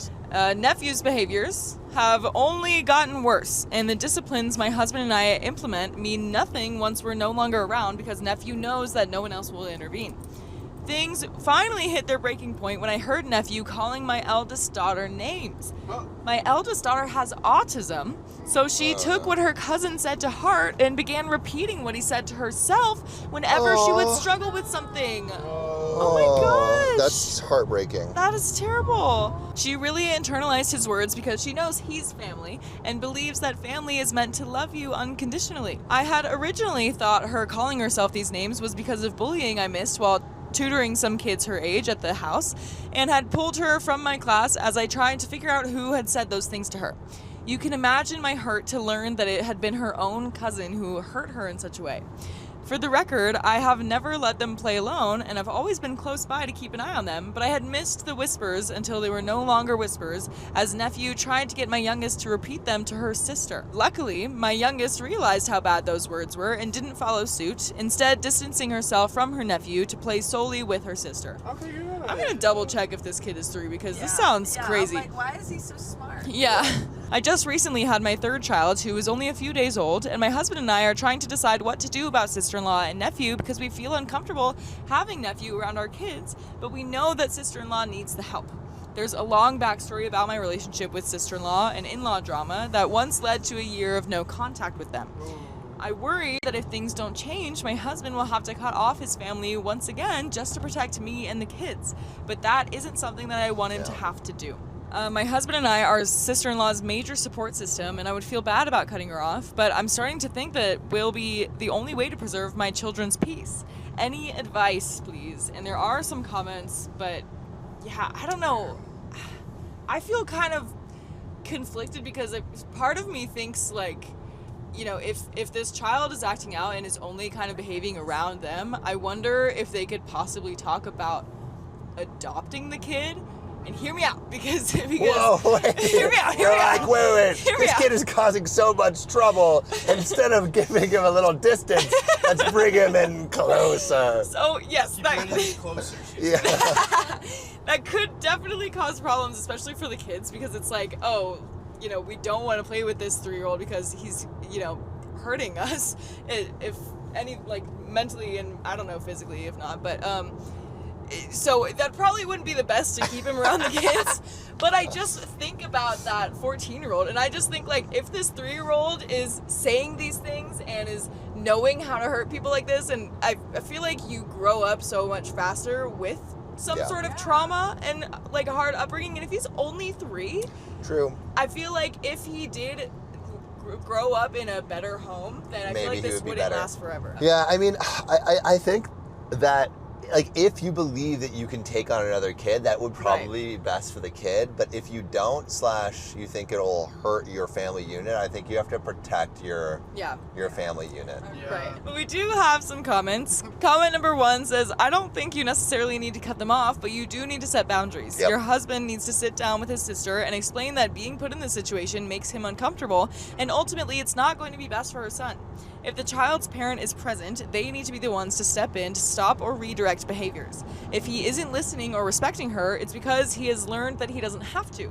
Maybe help her make a plan on how to implement discipline for her son. Even if she starts out needing some direction in that moment on how to rein him in, she needs to be the one to do it. Back her up, but she needs to become the face. If he's 3, he's still very malleable and learning how to navigate social situations. She needs to learn to have the confidence to take control of these situations when they arise. She's gotten comfortable not having to deal with the difficult parts of parenting, and she's doing a disservice to her son. You and your husband, as well as the rest of the family, need to stop enabling it. And to add, that doesn't mean your children need to continue to being exposed to this behavior or bullying. They do need to be your priority. There is a middle ground where you can protect them and still help her set up. If she isn't willing or able to do that, then that's her choice, but it might be time to get some distance once again. Comment number 2 says, your entire family is enabling sister-in-law and nephew to bully your entire family. Boundaries with specific consequences need to be set with your parents-in-law and sister-in-law. Then, and this is the most important, if they are not followed, no matter who it is, you must follow through with the consequences, no matter of timing, holidays, birthdays, any kind of excuses they might try to use to guilt you. We have an update. Woo! So, I have an update as well as some relevant information about my relationship with my husband's family. I didn't notice the emotional, the emotional genetic copy pasting happening with my husband's family until, Wait, what? I don't know. This is very new information. What do you mean? Indeed. So I didn't notice the emotional genetic copy pasting happening with my husband's family until after we were married and I was pregnant with my first. It started with my mother-in-law saying things like, "Sister-in-law is so excited for baby to get here," and constantly referring to my daughter as her baby. Most of my husband's family does this, referring to my children as their children by always saying "my" when talking about them. But the moment I realized something was off was during the baby shower. My mother-in-law insisted on throwing me. I arrived at her house early to help with setup, and that's when she showed me the centerpiece she had made with a small cradle on top of a tower with a little figure beside it that my mother-in-law proudly explained was meant to be sister-in-law waiting patiently for her baby to arrive. I wish this was a joke. Oh my god. Wait, what? And this was OP's... This is OP's baby shower, and she put sister-in-law next to the basket. Huh? That's what? That's wild. I was so confused that I messaged my husband about it, and he was just as confused and disturbed. Luckily, my mom came to my rescue, and during the party, when mother-in-law wasn't looking, my mom replaced the little doll with one that looked like me and put the other doll at the bottom of the tower. It was petty, but very needed. The crazy didn't stop there. My mother-in-law began sending me angry texts after my daughter was born because she was upset that I didn't have her in my hospital room after the baby was born and made her wait until the next day to meet my daughter. My daughter was in the NICU because of complications, and I wasn't allowed to be near my daughter for 24 hours. Mother-in-law was also upset that we didn't post about my daughter's birth right away so that all of her family could see it. We didn't post anything because the only pictures we had were of our daughter in distress and me being an emotional wreck. In the end, I caved and asked my husband to take his mom to meet her because I hoped it would make her stop messaging me hurtful messages about how I was trying to take her son from her and the rest of his family. Mother-in-law took this opportunity to take pictures with my daughter and post them all over her Facebook without telling my husband or me. What? This is wild, dude. My husband found out before me and immediately demanded that she take everything down, which prompted more hateful texts. Mother-in-law didn't calm down until after we were finally able to leave the hospital with my daughter, and she was able to brag about her freely. Wow. My relationship with mother-in-law gradually got worse over time, but things really hit the fan when I became pregnant with my second daughter because of a Facebook post. You became pregnant? Yeah. Facebook I know post? that does sound like... Must have been a saucy Facebook post. It says, I think it's things hit the fan because of the Facebook post. I see. But that definitely, I heard that Things too. hit the fan as me, the fan, got busy. It was the vid time when I was pregnant with my second, and my sister-in-law was pregnant with her son at the same time, so tensions were already high. Then came the day of the Facebook post where mother-in-law didn't like a comment I left on someone else's post and insisted that my comment was meant to be an attack against her. Oh my god. Oh my gosh. This prompted her to message her son, my husband, while he was at work, telling him how much she disliked me and how horrible I am. Yikes. I don't think she expected my husband to show me the message, but he did. At first, I tried to laugh it off, but her words hurt, and my husband came home from work to find me sobbing. Aww. Seeing how much his mother hurt me, he decided to go no contact, but the no contact wouldn't last long because she wouldn't stop messaging us and made it so my husband's younger brother, who still lived with mother-in-law, couldn't contact my husband. She poisoned the rest of my husband's family to cut him out. The stress of all of this caused me to pass out. Whoa. Whoa. And my husband had to rush me to the hospital, fearing that I would lose the baby. Oh my god. Oh Holy my crap. god. That escalated quickly. Oh. Once I was cleared and we were informed that my fainting spell was stress-related, my husband broke our no contact to go to his parents' house to tear his mother a new one. Then we went full no contact and didn't hear from pretty much anyone from my husband's family other than a few passive-aggressive texts trying to get my husband to talk to them again. During all of this, sister-in-law remained on mine and my husband's side. She reached out to check on how I was doing and helped keep me sane during quarantine. In return, my husband and I did all that we could for her. I would make her meals when she was too tired and made her a care package when she got the vid. It got to a point where we were talking daily. When the day came that she went into labor, she called us, and I sent my husband over to her with a car seat. Mother-in-law was the person who was going to drive her to the hospital to be sister-in-law's birth partner because sister-in-law's husband at the time was deployed. My husband stayed with sister-in-law for several hours at her house as she labored, and they waited for mother-in-law to show up. She didn't get there for several hours, despite sister-in-law telling her that she needed to go to the hospital. Because of mother-in-law's tardiness, sister-in-law ended up needing an emergency C-section. No. Oh my gosh. And there's like so much more risk for, I don't know, dangerous things. I don't know. Wait. Exactly. So the mother-in-law was supposed to be there to take her I guess to so. the hospital, and then was just like, Yeah, mother-in-law was the person that was going to drive her to the hospital to be sister-in-law's birth partner. That is like, I mean, that's like one of the most important jobs. Yeah. Yeah, wow. Like you would get there immediately or be there beforehand. Yeah. I'm surprised there was no one else that could have taken her in like the time that they were waiting. I guess so. I mean, I guess like it's moment's notice. Maybe it's during a work day or whatever. Right. Yeah, that's kind of weird that the husband couldn't take her to the hospital, though. They just kind of, I don't know what that's about. After her son was born, my husband and I continued to help sister-in-law, even though I was very much pregnant at the time and ended up giving birth only a month after her. My husband didn't tell his family and let them learn about the birth through a Facebook post the next day. That did not go over well, and we extended our no contact for a year until mother-in-law finally started to seemingly change her ways. Good. My relationship with mother-in-law is better now, but not perfect. I wanted to share all of that to better explain my relationship with sister-in-law, as she is the only member of my husband's family who never turned her back on me and was willing to stand up for me against mother-in-law. She is truly a sister to me, which makes the situation with her son so much harder to deal with. Now to the update. My husband and I decided to go to his and then my parents' house for Easter. We knew that this would mean being near the nephew, but we felt that we could protect our girls as long as one of us was always near.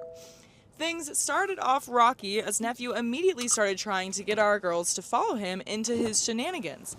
Our girls did not follow his lead, which caused him to throw a fit and began demanding that we let him hold our new baby. What? This prompted my husband to scold him, and for the first time, sister-in-law spoke up. She lightly snapped at my husband to leave nephew alone and that he wasn't going to do anything. My husband and I were surprised and decided then that we would not step in again if nephew acted up.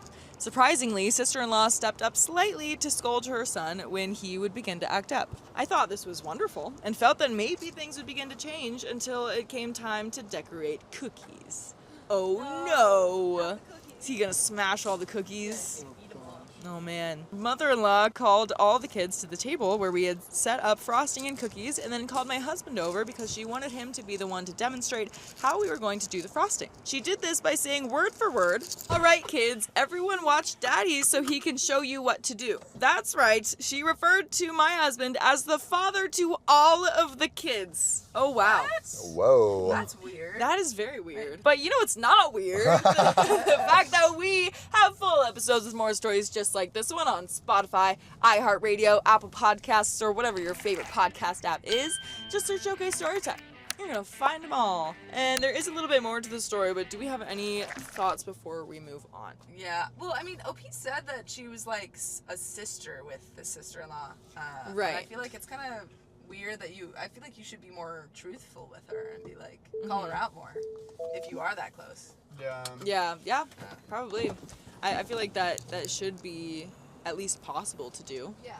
But yeah, I mean, it seems like, she started to slowly scold the kid a little bit more, Yeah, but not enough.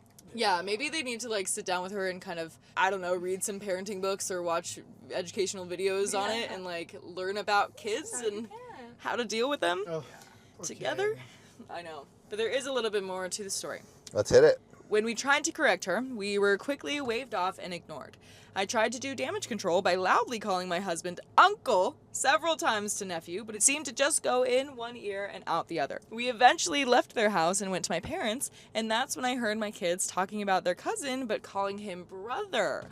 Uh-oh. Maybe my adoption idea is not so bad. They're seeding it. My husband had been correcting them constantly, but they continue to call nephew brother, no matter how many times we explain otherwise.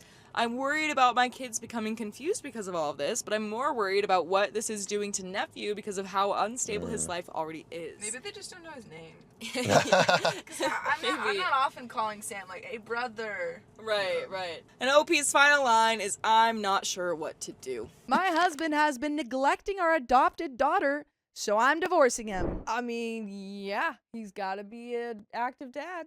My husband and I adopted a little girl 3 years ago. She's now 6 years old and the brightest ball of sunshine, genuinely sweet and lively. Lately, though, my husband has completely changed in the way he treats her and changed his views on what we initially agreed on. By the way, this comes from Throwaway Rem, and if you want to submit your own stories, go to the r/OKStorytime subreddit. I'm Sophia. I'm Angie. And we're here to give good advice goofily, but we don't have all the answers. We only know what we'd do, so let us know what you would do in the comments. And OP says, to explain, I have always wanted children, but it was always with adoption in mind. It is not due to infertility, it's just what I wanted to do for different reasons. I told my husband as much in the past, and although he didn't understand why at first, he came around to the idea and seemed excited too. So we decided to adopt, and at first he seemed genuinely happy and was a loving father to her.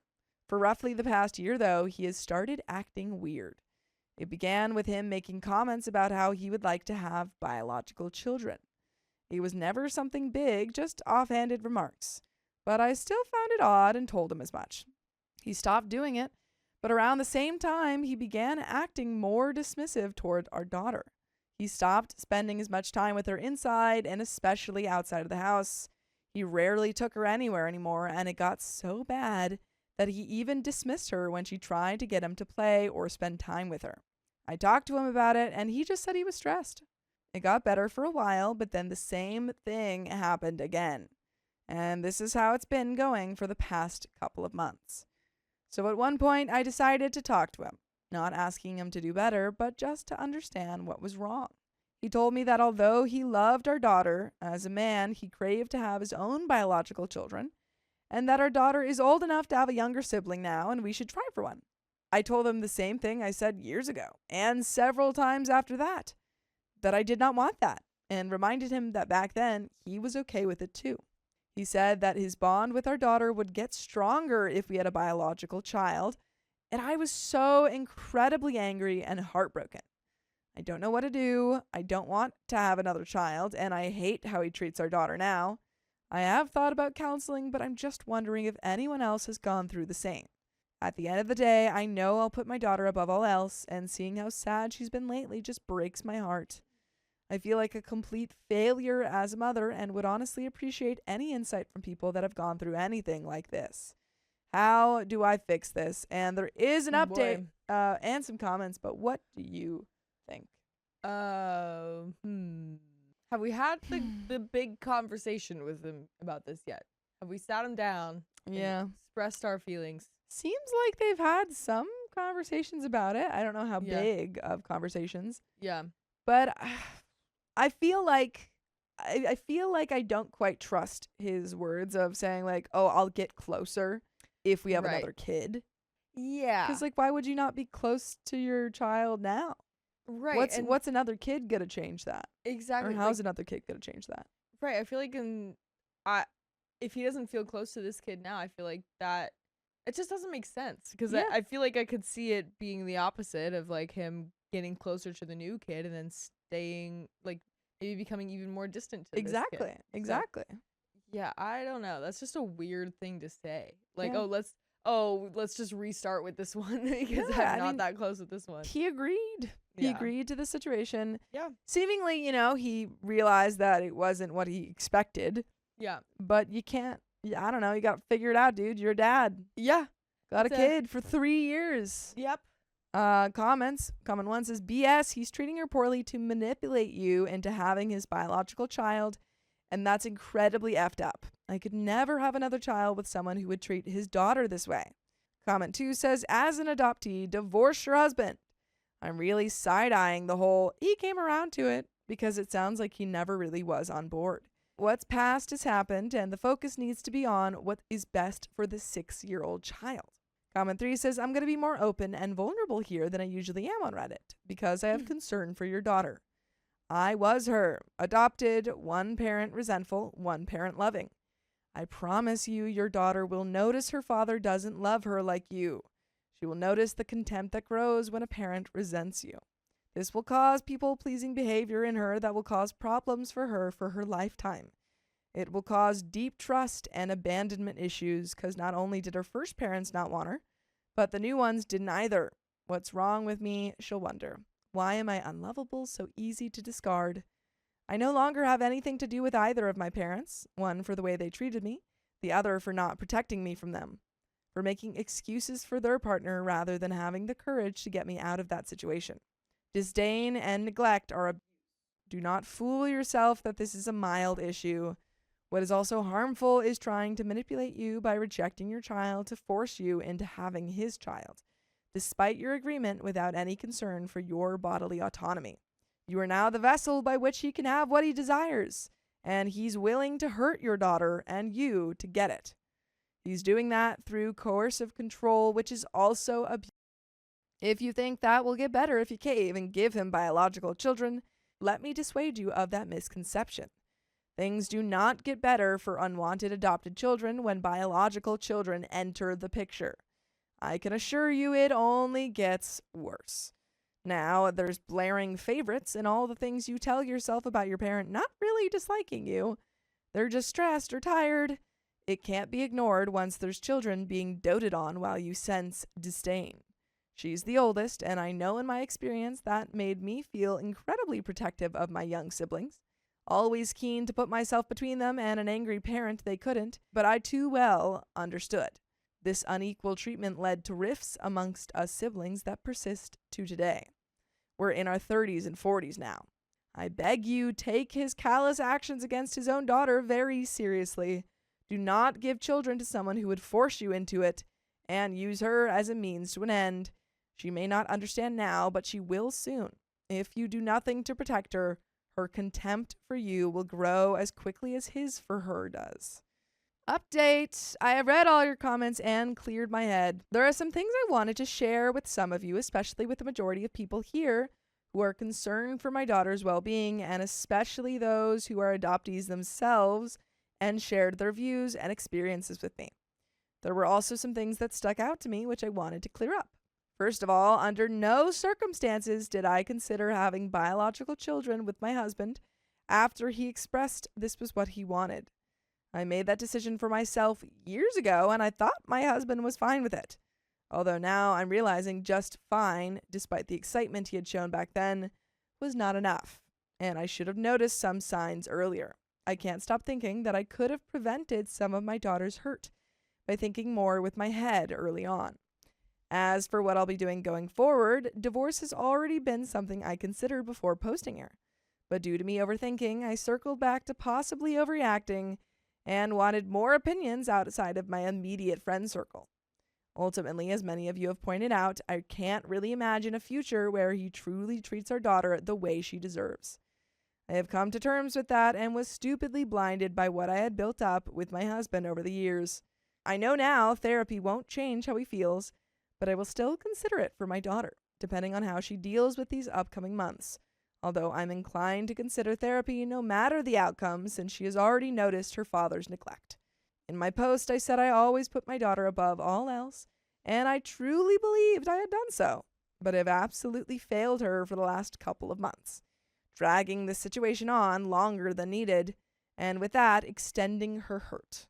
That's why I want to get the divorce over with as soon as possible. I've already begun consultation with a lawyer, but I'm still keeping other options open. I won't tell my husband about this yet, but once I've gathered all my thoughts, I will probably talk to him to express my concerns and disappointment, and especially the effect his treatment has had on our daughter one final time. Though he has already said that I've been avoidant lately, so, well, that's rich coming from him. So I will talk to him about everything sooner rather than later, but I really want to keep a level head and say everything I need to say. By the way, I've got to say that you can listen to full episodes of stories just like this. Just go to Spotify, Apple Podcasts, or iHeartRadio and search up OK Storytime. But there is a little bit left to this story. Any final thoughts? I mean, I think therapy is a good idea no matter what.